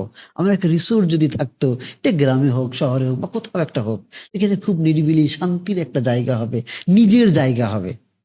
অনেকে চায় যে আমার নিজের নামে যদি একটু জমি হইতো, এই অল্প হোক, বেশি হোক। কিন্তু আমার নিজের একটা জমি আছে। এইসব মানুষ, এটা মেয়েদের বেলায় বেশি দেখা যাচ্ছে। কারণ আমাদের পুরুষদের অনেকের নামে জমি আছে, মেয়েদের নামে নাই। তারা গৃহিণী, তারা হয়তো নিজের নামে হাসব্যান্ডের টাকায় জমি কেনে, তার হয়তো আয় নাই। কিন্তু অনেক সময় তারাই স্বপ্ন দেখে যে, কি যে অল্প একটা টাকা দিয়ে যদি আমি এই প্রজেক্টের মালিক হই, আমি একটা জমিরও মালিক হচ্ছি। এই যে একটা আনন্দ তার মধ্যে, যে একটা খামার হচ্ছে, আমার একটা থাকার জায়গা হচ্ছে। অনেকে এটাকে আমরা বলতেছি আপনার সেকেন্ড হোম হবে। তো সেকেন্ড হোম হিসেবে কল্পনা করতেছে। অনেকে বলতেছে যে হাসব্যান্ডের সঙ্গে রাগ করলে যদি একদম বেড়াতে যাওয়া লাগে, সেই জায়গাটাও তো হলো। যদিও খুব মজা করে বলে, কিন্তু ব্যাপারটা আসলেও খুবই মানে এনজয়, যে দুদিন একটু বেড়াতে সে আসতে পারলো। আরেকটা দেখি কেউ আছে যারা একটা মসজিদ করতে চাইছে। একটা ইতিমখানা মাদ্রাসা অথবা একটা মাদ্রাসা করতে চাইছে। কিন্তু দেখেন এই সব প্রজেক্টই কিন্তু একার পক্ষে কঠিন। অর্থনৈতিকভাবে কঠিন, ম্যানেজ করা কঠিন, এটাকে কন্টিনিউ করাটা কঠিন। অনেকে চেষ্টা করছে।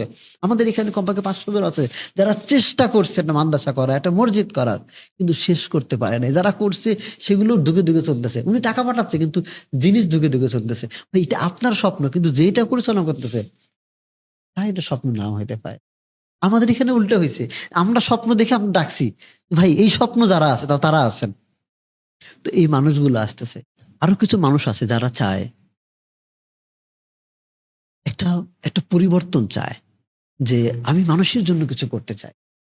আমি অবহেলিত পিছায়া পড়া মানুষের জন্য কিছু করব।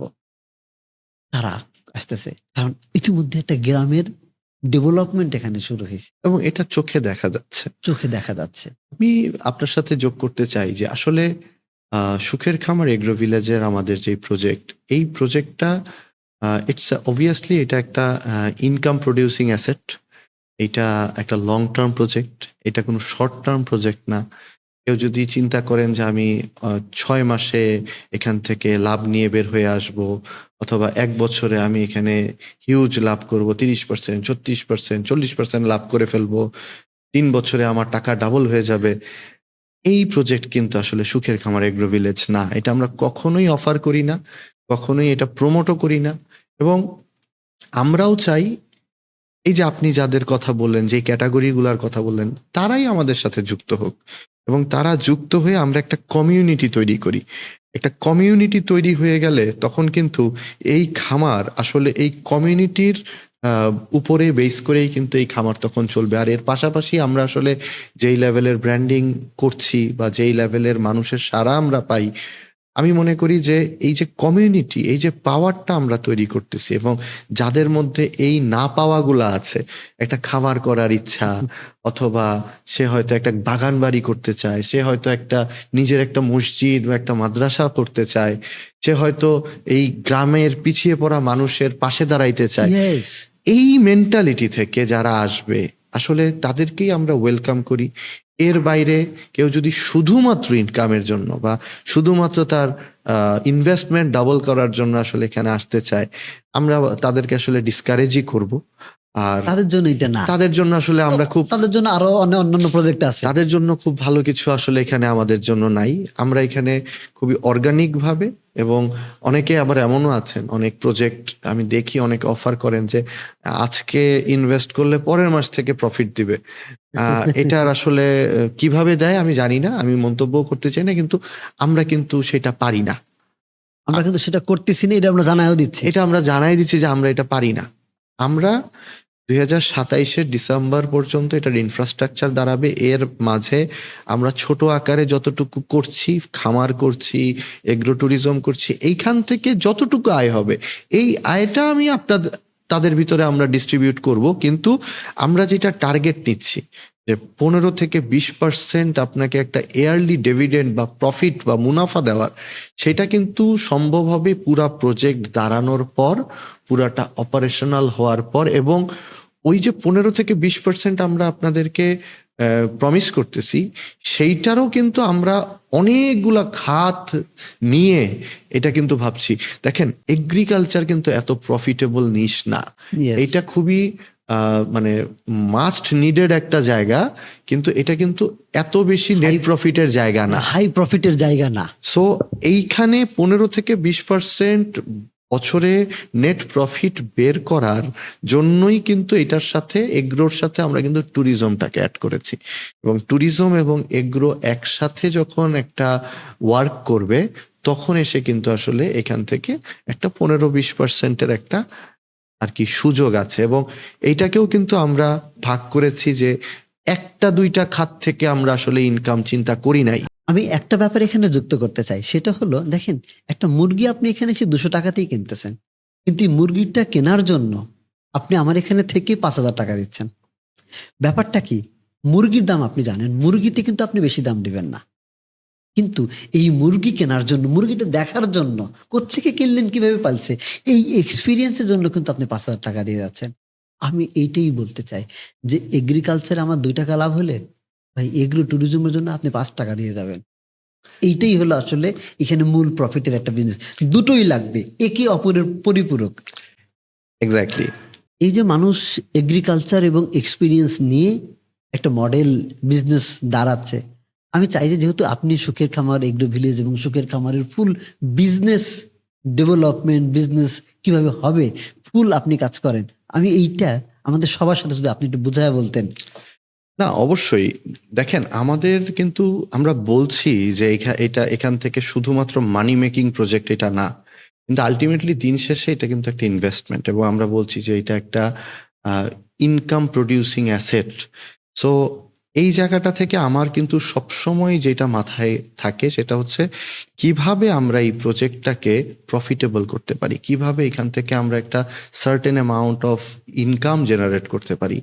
এবং আলহামদুলিল্লাহ আমরা যে প্ল্যানিং এখন পর্যন্ত সুখের খামার নিয়ে করেছি, এই 30 বিঘার এই প্রজেক্টকে আমরা টেকনোলজির ব্যবহারে, ট্যুরিজমের ব্যবহারে এবং বিভিন্ন ইম্প্যাক্ট প্রজেক্টের মাধ্যমে আমরা এই প্রজেক্টটাকে আসলে এখন যেই একটা সাস্টেনেবল জায়গায় নিয়ে এসেছি, আমরা বলতেই পারি যে এখান থেকে আমরা কিন্তু অন্তত 15টা সোর্স অফ ইনকাম নিয়ে এই প্রজেক্টটাকে কিন্তু আমরা প্ল্যান করেছি। এবং এই যে 15টা সোর্স অফ ইনকাম, আমি যদি একটু একটা একটা করে আপনাদের সাথে বা অডিয়েন্সের সাথে আপনাকেও যদি একটু বলি, যেমন ধরেন আমাদের এই 15টা ইনকামের আবার ধরেন 4টা সেগমেন্ট আছে। এর মধ্যে প্রথম সেগমেন্টটাকে যদি আমরা ধরি ট্যুরিজম, এবং ট্যুরিজমকেই কিন্তু আমরা এখানে মূল ইনকামের সোর্স হিসেবে দেখছি। কেন? কারণ এগ্রিকালচার অবশ্যই একটা প্রফিটেবল জায়গা, কিন্তু এগ্রিকালচার কিন্তু আহামরি প্রফিটের জায়গা না। এখান থেকে যে খুব বেশি প্রফিট করা যায় ব্যাপারটা কিন্তু তা না, কিন্তু এটা একটা রেগুলার নিড। তো এইটার সাথে আমরা অ্যাড করেছি কিন্তু এগ্রি ট্যুরিজমকে। তো এই এগ্রি ট্যুরিজমই কিন্তু সুখের খামার এগ্রো ভিলেজের ইনকামের মেজর পোর্শন এখান থেকে আসবে। আমাদের এখানে যে আমরা যে এগ্রো রিসোর্টটা প্ল্যান করেছি এবং এইটার জন্য আমাদের যে এক্সপার্ট টিম কাজ করছে, আমাদের একটা কনসালটেন্সি ফার্ম আমরা এখানে নিয়োগ দিয়েছি যারা এই পুরা কাজটা কনসেপ্ট ডিজাইন করছে। এখানে কিন্তু কনসেপ্টটা ডিজাইন হচ্ছে একটা গ্রামের আদলে। আপনি যখন এগ্রো রিসোর্টে ঘুরতে আসবেন, এটা কিন্তু আর 10টা রিসোর্টের মতো হবে না। এই রিসোর্টের মধ্যে আপনি কিন্তু একটা গ্রামের ছোঁয়া পাবেন, গ্রামের আবহ পাবেন। পাশাপাশি আপনি কিন্তু এই রিসোর্টের ভিতরে থাকার যেই বন্দোবস্ত থাকবে সেইটা আবার থাকবে কমফোর্টেবল। মানে আপনি শহর থেকে এসে খুব ডিসকমফোর্ট ফিল করবেন থাকতে, ব্যাপারটা তা হবে না। কিন্তু আপনার রুমের বাইরের পুরো আবহটাই কিন্তু থাকবে হচ্ছে একটা গ্রামীণ পরিবেশে। আপনি একটা 45 বিঘা দিঘি, বারান্দায় বসবেন, একটা 45 বিঘার দিঘি দেখবেন। ওই দিঘিতে আপনি ডিঙি নৌকা দিয়ে ঘুরতে পারবেন। এই খামারের ভিতরেই থাকবে হচ্ছে কনসেপ্ট ভিলেজ, যেখানে গেলে আপনি হয়তো সেই 90-80 দশকের গ্রামগুলা যেমন ছিল, ওই গ্রামের বাড়িতে, ভিটা বাড়িতে যা যা থাকতো, ঠিক সেই আদলেই একটা ভিলেজ ওইখানে তৈরি থাকবে। আপনি সেখান থেকে বিভিন্ন শাক সবজি ফল মূল ও সেগুলা নিয়ে কুড়ায় খেতে পারবেন, সেগুলা খেতে পারবেন, সেগুলা তুলতে পারবেন, আপনার বাচ্চা সেটা এক্সপিরিয়েন্স করতে পারবে। এবং পুরো এক্সপিরিয়েন্সড বেসড একটা এগ্রো রিসোর্ট কিন্তু আমরা ডিজাইন করছি, যেখানে আমরা কিন্তু 100 রুম সেখানে থাকবে। আমাদের সেখানে একটা টাওয়ার হাউস থাকবে মাল্টিপারপাস, সেখানে কনফারেন্সের সুযোগ থাকবে, রেস্টুরেন্ট থাকবে, থাকারও ব্যবস্থা থাকবে। পাশাপাশি আমাদের কিন্তু 16টা কটেজ হাউস থাকবে। এই 16টা কটেজ হাউসে কিন্তু আপনি সেই গ্রামের সেই আবহটা দিয়েই কিন্তু এই কটেজ হাউসগুলো তৈরি হবে। সো আমরা এই যে 100 রুম ক্যাপাসিটির একটা এগ্রো রিসোর্ট, এইটার যদি আমরা 60% বা 65% অকুপেন্সি ধরেও যদি আমরা আগাই, এইটা কিন্তু একটা বড় ইনকাম জেনারেটের আমাদের একটা সোর্স হবে। পাশাপাশি এখানে যারা ঘুরতে আসবেন তারা কিন্তু আমাদের এখান থেকে ফুড অ্যান্ড বেভারেজ কিনবেন। আমরা হয়তো তাদেরকে একটু ডিফারেন্ট এক্সপেরিয়েন্স দিব, গ্রামের দেশি মুরগির শাক সবজি এগুলা তাকে আমরা প্রোভাইড করব। সেখানে ফার্ম টু ডাইনিংটা হবে। সো যারা ঘুরতে আসবেন ফুড অ্যান্ড বেভারেজ তারা হচ্ছে এখান থেকে অ্যাভেল করবেন। এর পরবর্তীতে যদি দেখেন আমাদের এখানে কর্পোরেট ইভেন্টসগুলার, বগুড়াতে কিন্তু কর্পোরেট ইভেন্ট করার হাতে গোনা 2-1টা ছাড়া আর কোনো প্লেস নাই। আমাদের এখানে মোটামুটি 300 থেকে 400 জনকে নিয়ে একটা কনফারেন্স করার একটা ফ্যাসিলিটি থাকবে। বগুড়া কেন্দ্রিক যেই সব বড় বড় কোম্পানিগুলা তাদের সেলস এক্সিকিউটিভসদেরকে নিয়ে বিভিন্ন ট্রেনিং কনফারেন্স আয়োজন করেন, সেই সুযোগটাও কিন্তু আমরা এখানে তৈরি করতে পারবো। সো এইটা থেকে আমরা কিন্তু একটা ইনকাম জেনারেট করা এখানে সুযোগ আছে। ইভেন এখনই আমাদের ছোট সেটআপে কিন্তু অলরেডি বগুড়ার 2-3টা কোম্পানি এসে তাদের এজিএম করেছে, জন্মদিন করছে, জন্মদিন বার্ষিকী করছে। সো এইটা কিন্তু একটা ইনকামের একটা বড় জায়গা। এর পাশাপাশি কিন্তু আমরা এমন একটা স্পটে আমাদের এই এগ্রো রিসোর্টটা অবস্থিত, এটার আশেপাশে কিন্তু সব ঐতিহাসিক জায়গা। এখানে কিন্তু প্রচুর পরিমাণে আমাদের অ্যাক্টিভিটি প্ল্যান থাকবে। যেমন ধরেন আপনি হয়তো খামারের ভিতরেই 4-5টা অ্যাক্টিভিটি থাকবে। ঘোড়ায় উঠতে পারবেন, আপনি নৌকায় চড়তে পারবেন, আপনি মাছ ধরতে পারবেন, আপনি হয়তো সবজি তুলতে পারবেন, হ্যাঁ, চাষও করতে পারবে। আপনি হয়তো এখানে ইয়োগা করতে পারবেন, মেডিটেশন করতে পারবেন, অনেক ধরনের এখানে অ্যাক্টিভিটিস গুলো এখানে থাকবে। এর পাশাপাশি কিন্তু আমাদের এই এগ্রো রিসোর্টের 7-8 কিলোমিটারের ভিতরে 9-10টা ঐতিহাসিক স্থান রয়েছে। মহাস্থান ঘর, ভাসু বিহার, এই যে জায়গাগুলা, এই জায়গাগুলা কিন্তু দেখা গেছে যে আপনি যদি একটা ডে ট্রিপ চিন্তা করেন, আপনি কিন্তু এই জায়গাগুলোও ঘুরে আসতে পারবেন এবং এখান থেকেও কিন্তু আমাদের একটা ইনকাম জেনারেট হবে। আমরা যদি একটা ট্যুর গাইডের মাধ্যমে আপনাকে এই অ্যাক্টিভিটি গুলা প্রোভাইড করি, সেখান থেকে কিন্তু একটা ইনকাম জেনারেট হবে। And last but not the least, ওই যে যেটা এখনই হচ্ছে, যারা ঘুরতে আসছে তারা কিন্তু খালি হাতে ফিরছেন না। আমাদের ওইখানে একটা শপ সেট আপ থাকবে, যেই শপে আপনি টাটকা শাক সবজি, ডিম, দুধ, মাছ, মাংস, ইভেন কিছু সুভিনিয়ার্স, হ্যাঁ, যেমন বগুড়ায় আমাদের যেই অঞ্চলে, এই অঞ্চলের গ্রামের মহিলারা টুপি বানান, বিভিন্ন ধরনের পাখা বানায়। পাখা বানান, তারপরে হস্তশিল্পের বিভিন্ন ধরনের জিনিসপত্র তারা বানান, ওই স্টোরে সেইগুলো অ্যাভেলেবেল থাকবে। তো যারা আসলে ওইখানে ঘুরতে যাবেন তারা প্রত্যেকেই কিন্তু ওইখান থেকে, ওই স্টোর থেকে কিন্তু পারচেস করবেন। সো এই যে 4-5টা জায়গা কিন্তু আমি অলরেডি আপনাদেরকে বললাম যে এগ্রো ট্যুরিজম সেগমেন্টের ভিতরেই কিন্তু আমাদের 4-5টা রেভিনিউ জেনারেট করার জায়গা আছে। এরপরে বাকি যে 15 বিঘার উপরে আমরা খামার করছি, আমাদের সেকেন্ড সেগমেন্ট খামার বা কৃষিকাজ। এই 15 বিঘার উপরে আমরা কি করছি, এখানে আমাদের প্রায় 5 বিঘার উপরে একটা শেড থাকবে। এই শেডটা হবে হচ্ছে গরুর শেড, যেখানে 400 গরু আমরা এখানে ফ্যাটেনিং করতে পারবো। 400 গরুর একটা শেড এখানে থাকবে এবং আমরা তো এই বছর 96টা গরু করলাম। তো ওই এক্সপিরিয়েন্স থেকে কিন্তু আমরা বলতে পারি যে এই 400 গরুর একটা শেড, এটা কিন্তু একটা বছর শেষে একটা ভালো প্রফিট আমাদেরকে জেনারেট এবং করে দেবে। 400 মানে শুধু যে 400 তা না, একসাথে 400 রাখা যায়। একসাথে 400 রাখা যায়। এই 400 গরুর একটা শেড আমাদের থাকবে, যেটা থেকে সারা বছরই আসলে ইনকাম জেনারেট করা যাবে। কোরবানির ঈদ থেকে জেনারেট করা যাবে, গরুর মাংস বিক্রি করে ইনকাম জেনারেট করা যাবে, সো মেনি ওয়েজ। তারপরে আমাদের আরো 5 বিঘার উপরে থাকবে হচ্ছে বটম ক্লিন পদ্ধতিতে মাছ চাষ, যেটা অলরেডি আপনারা হয়তো বিভিন্ন ভিডিওতে আমরা দেখেছেন যে ডাক্তার কোহিনুর স্যারের আন্ডারে আমরা কিন্তু এই এক্সপেরিমেন্ট গুলা করছি গত 1.5 বছর ধরে। এবং বাংলাদেশের জন্য এই ট্যাঙ্কে মাছ চাষের সবচাইতে ফিজিবল ওয়ে হচ্ছে বটম ক্লিন সিস্টেম। এটা বায়োফ্লকের মতো এত জটিলও না এবং এইখানে মাছের growth rate is very good. এবং এইখানে যেই সিস্টেমে বটম ক্লিন, মানে প্রতিনিয়ত যে নিচের ময়লা ফেলে পরিষ্কার করে মাছকে একটা নতুন পানি, পরিষ্কার পানি প্রোভাইড করা হচ্ছে, এর মাধ্যমে যে মাছটা চাষ হচ্ছে, এই মাছের স্বাদও কিন্তু হয় হচ্ছে নদীর মাছের মতো। সো সেখানে কিন্তু আমাদের 20,000 লিটারের প্রায় 100 ট্যাঙ্ক থাকবে। আমাদের এই বটম ক্লিন যে সিস্টেম, এই সিস্টেমের ভিতরে আমাদের 2টা সিজনে আমরা মাছ চাষ করব। একটা হচ্ছে 6 মাসে আমাদের চিংড়ির, গলদা চিংড়ির চাষ হবে, আর বাকি 6 মাসে আমাদের এখানে হবে ট্যাংরা এবং গুলশা। এবং এই মাছগুলাও কিন্তু আমরা চয়েস করেছি ডক্টর কোহিনুর স্যারের পরামর্শে, কারণ বটম ক্লিন সিস্টেমে আপনি যদি মাছ করেন, সেইখানে আপনাকে কিন্তু অবশ্যই হাই ভ্যালু মাছ নিয়ে কাজ করতে হবে। আমাদের দেশে অনেকে বায়োফ্লক নিয়ে এর আগে কাজ করে কিন্তু সফল হতে পারেন না। এটার পিছনে একটা বড় কারণ হচ্ছে তারা হয়তো বায়োফ্লক সিস্টেম করেছেন, কিন্তু মাছ পছন্দের ক্ষেত্রে তারা হয়তো তেলাপিয়া বা অন্যান্য মাছ করেছেন, যেই মাছগুলার হয়তো রিটেল মার্কেটের দাম আসলে খুব বেশি না। আর আমাদের উদ্দেশ্য কিন্তু একটু ডিফারেন্ট। আমরা কিন্তু চেষ্টা করব এখানে যে মাছ উৎপাদন হবে, আমরা আশা করতে পারি বছরে এখান থেকে প্রায় 1.5 লক্ষ কেজি মাছ আমরা উৎপাদন করতে পারবো। মানে সিস্টেম আমাদের সেভাবেই সেট আপ করা থাকবে। এই মাছটা কিন্তু আমাদের দেশের মার্কেটেও এটার একটা ভালো রিটেল প্রাইস আছে, চিংড়ি, ট্যাংরা, গুলশার, প্লাস এই 3 ধরনের মাছেরই কিন্তু এক্সপোর্ট পটেনশিয়াল আছে। আমরা চাইলেই কিন্তু এই মাছটাকে ভবিষ্যতে এক্সপোর্টের কথা আমরা চিন্তা করতে পারি। প্লাস বটম ক্লিন সিস্টেমের আরো একটা ভালো দিক হচ্ছে, পরবর্তীতে আমরা যদি এই সিস্টেমের কোনো আপগ্রেডেশনও করতে চাই, বটম ক্লিন সিস্টেমে পরবর্তীতে এটাকে আপগ্রেডেশনও করা যাবে।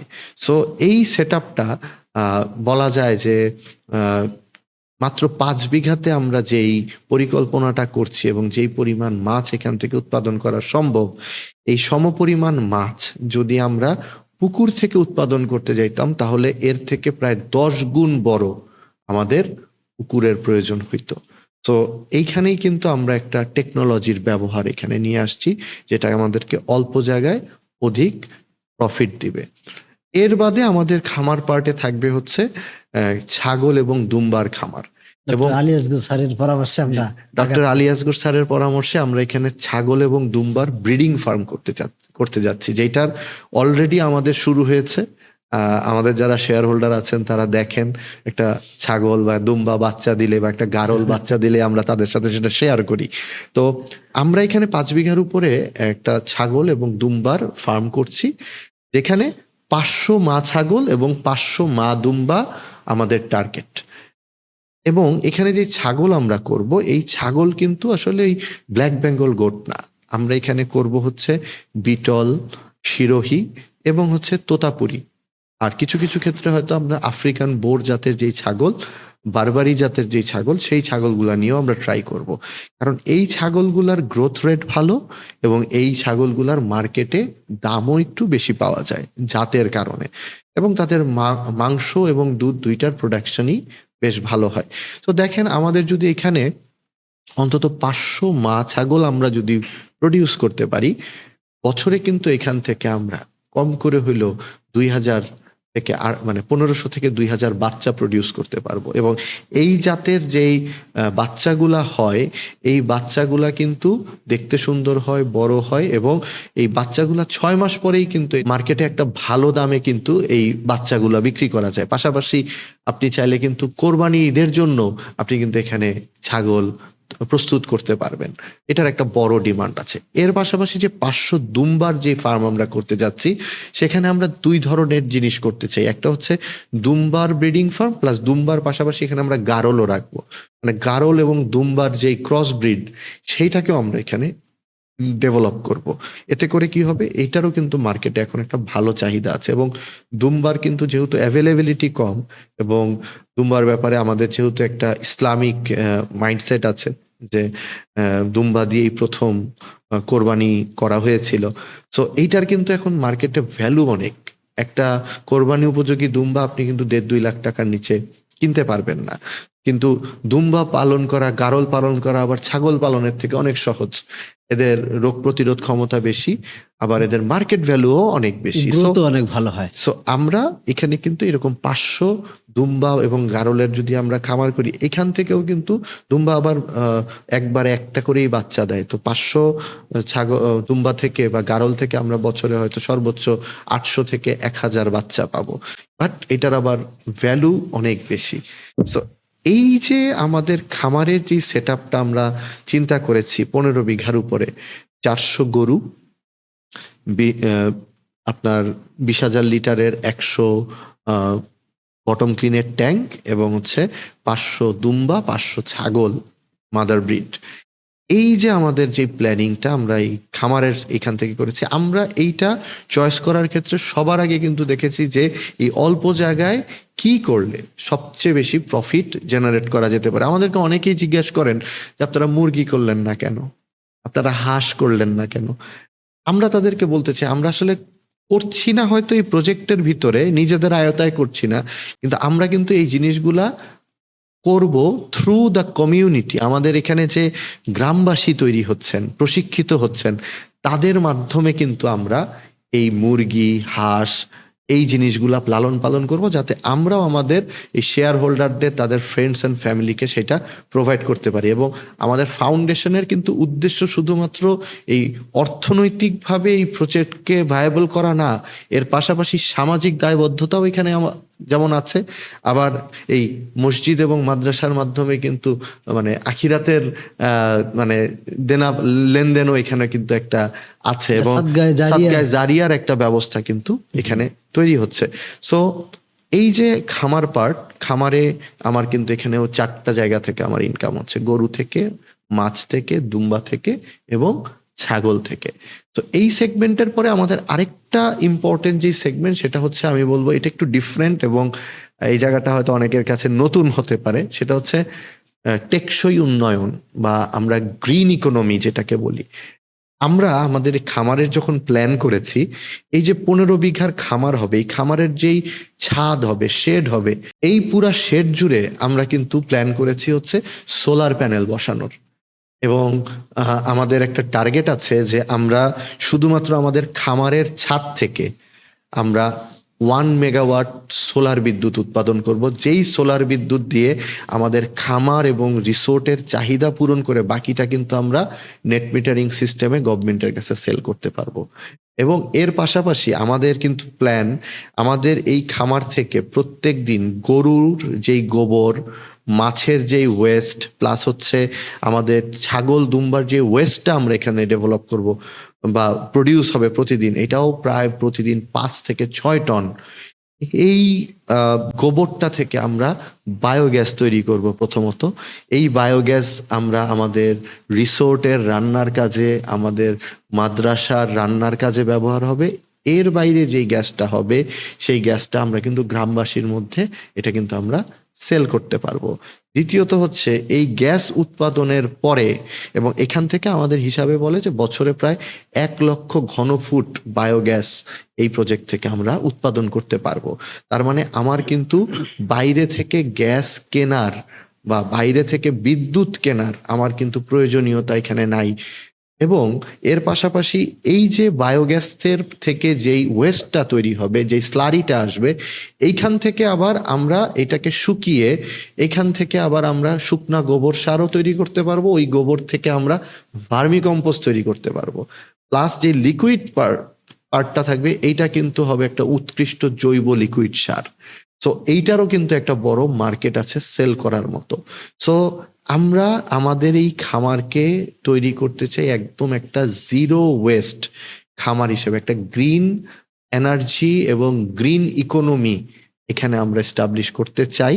এবং দেখেন এখান থেকে যে বিদ্যুৎ ব্যবহার করব আমরা, যেই বায়োগ্যাস ব্যবহার করব আমরা, এই বায়োগ্যাস এবং বিদ্যুৎ যদি আমাদেরকে কেনা লাগতো, সেই ক্ষেত্রেও কিন্তু বছরে প্রায় 1.5-2 কোটি টাকা আমাদের বিদ্যুৎ এবং গ্যাস কেনার পিছনে খরচ হইতো। তার মানে আমরা কিন্তু নিজেই সেটা প্রডিউস করতেছি এবং নিজেরাই কিন্তু একটা সাস্টেইনেবল একটা জায়গায় কিন্তু আমরা আমাদের খামারটাকে নিয়ে যাচ্ছি। সো এইখানে কিন্তু আলটিমেটলি ইনডিরেক্টলি আমরা এটাও কিন্তু একটা আর্নিং এর মধ্যে যাচ্ছে। এর পাশাপাশি যেহেতু আমরা এখানে কার্বন নিঃসরণ কমাচ্ছি, তাই না? আমরা এখানে যেহেতু কার্বন নিঃসরণকে কমাচ্ছি, তো এখানে একটা অপরচুনিটি আছে এই প্রজেক্ট থেকে কার্বন ক্রেডিট বিক্রি করার। এবং আমরা সেটা নিয়ে অলরেডি কাজ করছি এবং আমরা আশা করছি যে আমাদের এই প্রজেক্ট, এটা একটা গ্রিন প্রজেক্ট হতে যাচ্ছে, জিরো ওয়েস্ট প্রজেক্ট হতে যাচ্ছে। এবং এই ওয়েস্ট ম্যানেজমেন্টের মাধ্যমে আমরা যে বিদ্যুৎ এবং সার উৎপাদন করছি, এটার কারণে আমরা কার্বন ক্রেডিটও, এখানে কার্বন ক্রেডিটের মাধ্যমে আমরা এখান থেকে ইনকাম করার একটা সুযোগ থাকবে। সো আমি কিন্তু অলরেডি আপনাদের সাথে অনেকগুলা সোর্স অফ ইনকামের কথা বলছি। আর last but not the least, এই যে প্রজেক্টটা আজকে যেই অবস্থানে আছে, আস্তে আস্তে আস্তে যখন আগামী 1-1.5 বছরের ভিতরে এই পুরা প্রজেক্টটা তার মানে সম্পূর্ণ রূপে চলে যাবে, তখন কিন্তু এই প্রজেক্টের ভ্যালুয়েশন আর আজকের জায়গায় থাকবে না। তার মানে এখানে কিন্তু একটা ক্যাপিটাল অ্যাপ্রিসিয়েশন থাকবে। খুব নর্মালি আপনি চিন্তা করেন যে আজকে থেকে 20 বছর আগে ঢাকা শহরের অনেক এলাকাই কিন্তু ছিল যেই এলাকার ভ্যালু কম ছিল, কিন্তু গত 20 বছরে মানে আধুনিকায়নের কারণে, শহরতলি তৈরি হওয়ার কারণে কিন্তু ওই এলাকায় এখন মানে কোটি টাকা কাঠা, এটা কিন্তু আমরা চোখের সামনে দেখতে পাচ্ছি। সো 10 গুণ 20 গুণ বেড়ে গেছে। সো এই কারণে আমরা বলছি যে আপনার যে ইনভেস্টমেন্টটা, এই ইনভেস্টমেন্টটা তার ইনফ্রাস্ট্রাকচার ডেভেলপমেন্ট, তার প্ল্যানিং এবং তার ব্র্যান্ড ভ্যালুর কারণে এটা কিন্তু উইদিন নেক্সট 5 ইয়ার্স আমরা বলতেই পারি যে আপনি যে ইনভেস্টমেন্টটা এখানে এখন করছেন, সেই ইনভেস্টমেন্টটা কিন্তু কয়েক গুণে বৃদ্ধি পাবে, এটা আশা করাই যায়। সো এই প্রায় 15টা জায়গা থেকে আমাদের এই প্রজেক্টে কিন্তু ইনকাম করার একটা পসিবিলিটি রয়েছে। এবং আমরা সেই প্রত্যেকটা জিনিসকে অলরেডি আমরা এক্সপেরিয়েন্স করেছি এবং আমরা দেখেছি করে যে হ্যাঁ, এই জায়গা থেকে ইনকাম করা সম্ভব। এবং আমরা বিশ্বাস করি যে আমরা হয়তো বলছি যে আমাদের ইন্টেনশন শুধু প্রফিট করা না, কিন্তু আলটিমেটলি দিন শেষে আমাদের যে টিম, যে এক্সপার্ট টিম আমাদের সাথে কাজ করছে, ওভারঅলটা মিলিয়ে বলাই যায় যে দিন শেষে এটা আসলেই একটা ইনকাম প্রডিউসিং অ্যাসেট হচ্ছে। বাহ, খুব সুন্দর করে আপনি বুঝিয়ে বুঝিয়ে বললেন। আমি একটু রিকল করলাম, আমরা এই কাজগুলোই এখনই ইতিমধ্যে কিছুটা আগে যাচ্ছে, বাকিটা আস্তে আস্তে। আর ডিসেম্বর, আগামী 27 সালের ডিসেম্বরের মধ্যে ইনশাল্লাহ সবই একটা একটা করে চালু হবে। এবার আমরা নিজেরা একটু ডিসকাস করতে চাই যে আমাদের আগামী আগামী কয়েক বছরের আমরা কি করতে চাই, রোড ম্যাপটা কি, এসব একটু সবার সঙ্গে শেয়ার করতে চাই। আপনি একটু শুরু করেন। হ্যাঁ, দেখেন, আমরা এগ্রো ট্যুরিজম নিয়ে কাজ করছি। আমরা কিন্তু এর আগেও একটু বললাম যে আমাদের কিন্তু একটা উদ্দেশ্য আছে যে বাংলাদেশে এগ্রি ট্যুরিজমটাকে এস্টাবলিশ করা, এবং অনেকেই কাজ শুরু করেছেন আমাদের পরে, আমাদের পরবর্তীতে আমাদেরকে দেখে বা নিজেরা ইন্সপায়ার্ড হয়ে। তাদেরকেও আমরা বলবো যে তাদের সহযোগিতাও তো আসলে লাগবে, কিন্তু এই সেক্টরটা একটা খুবই পটেনশিয়াল সেক্টর। এটা নিয়ে আসলে খুব বড় প্ল্যান করার সুযোগ আছে, এবং এটা দীর্ঘমেয়াদী একটা প্ল্যানিং এর মধ্যেই আমাদেরকে এগ্রো ট্যুরিজমকে আনতে হবে। না হলে কিন্তু এই এগ্রো ট্যুরিজম নতুন সেক্টর হিসেবে এটা কিন্তু মানে দাঁড়াতে পারবে না। যদি আমাকে বলেন, আমার এই মুহূর্তের প্রথম ভবিষ্যৎ পরিকল্পনা হচ্ছে যা যা আমরা অলরেডি পরিকল্পনা করেছি এবং যা যা অল্প অল্প অল্প করে আগাচ্ছে সামনে, এটা যেন আমরা বাস্তবায়ন করতে পারি। বগুড়া সুখের খামার এগ্রো ভিলেজ বগুড়া প্রজেক্টটা যেন খুব তাড়াতাড়ি আলোর মুখ দেখে। আমরা যেন মানুষকে যে কমিটমেন্ট করেছি সেই কমিটমেন্ট অনুযায়ী আমরা যেন তাদেরকে সম্পূর্ণ জিনিসটা তাদেরকে বুঝিয়ে দিতে পারি। তারাও যেন এখান থেকে বেনিফিটেড হয়, তারা যেন নিজেদের যে একটা অ্যাসেট, সেই অ্যাসেটটাও যেন তাদের ক্রিয়েট হয়। এটা হচ্ছে আমাদের এই মুহূর্তের সর্বপ্রথম প্রায়োরিটি।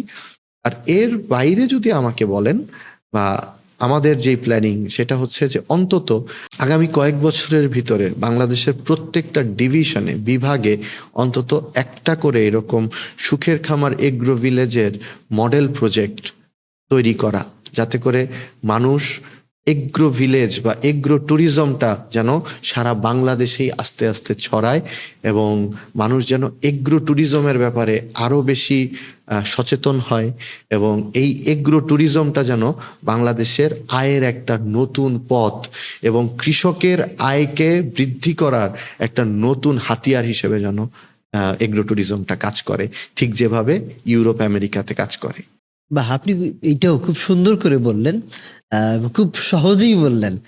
আমি শেষ করতে চাই, কারণ অনেক আলোচনা হলো। মানুষের তো সময়ের একটা ভ্যালু আছে। এবার একটু বলতে চাই যে যারা আজকে প্রথম দেখলেন এই সুখের খামার এগ্রো ভিলেজ সম্পর্কে, তাদের একটু বলে সুখের খামার এগ্রো ভিলেজটা কি এবং আমরা কি করছি। সুখের খামার এগ্রো ভিলেজ হলো একটি কমিউনিটি ভিত্তিক এগ্রো ট্যুরিজম প্রজেক্ট, যেটা বগুড়া জেলার কাহলু থানার বাগুইল গ্রামে এটা নির্মাণাধীন প্রজেক্ট, যেটা অলরেডি চলমান। এই প্রজেক্টে আমরা পার্টনারশিপ অফার করছি। আপনি চাইলে এই প্রজেক্টে যুক্ত হয়ে আপনি একটা অ্যাসেট করতে পারেন, যেটা আপনার ইনকাম প্রডিউস করবে। বাকিটা আমি বলবো, আসেন, এসে দেখে যান, অথবা আমাদের সোশ্যাল মিডিয়ায় চোখ রাখেন, জানতে পারবেন সবসময় আমরা কি করছি, কিভাবে করছি। এবং এগ্রো ট্যুরিজম বাংলাদেশে একটা সম্ভাবনার সেক্টর। আসেন আমরা সবাই মিলে এই সেক্টরটাকে তৈরি করি। বাংলাদেশের কৃষক, বাংলাদেশের গ্রামের মানুষ অর্থনৈতিকভাবে স্বাবলম্বী হবে, শহরের উপর চাপ কমবে, আর গ্রামে সুস্থ সুন্দর মানুষ তৈরি হবে। এই আশা রেখেই শেষ করতে চাই। Thank you. আপনাকে অনেক ধন্যবাদ।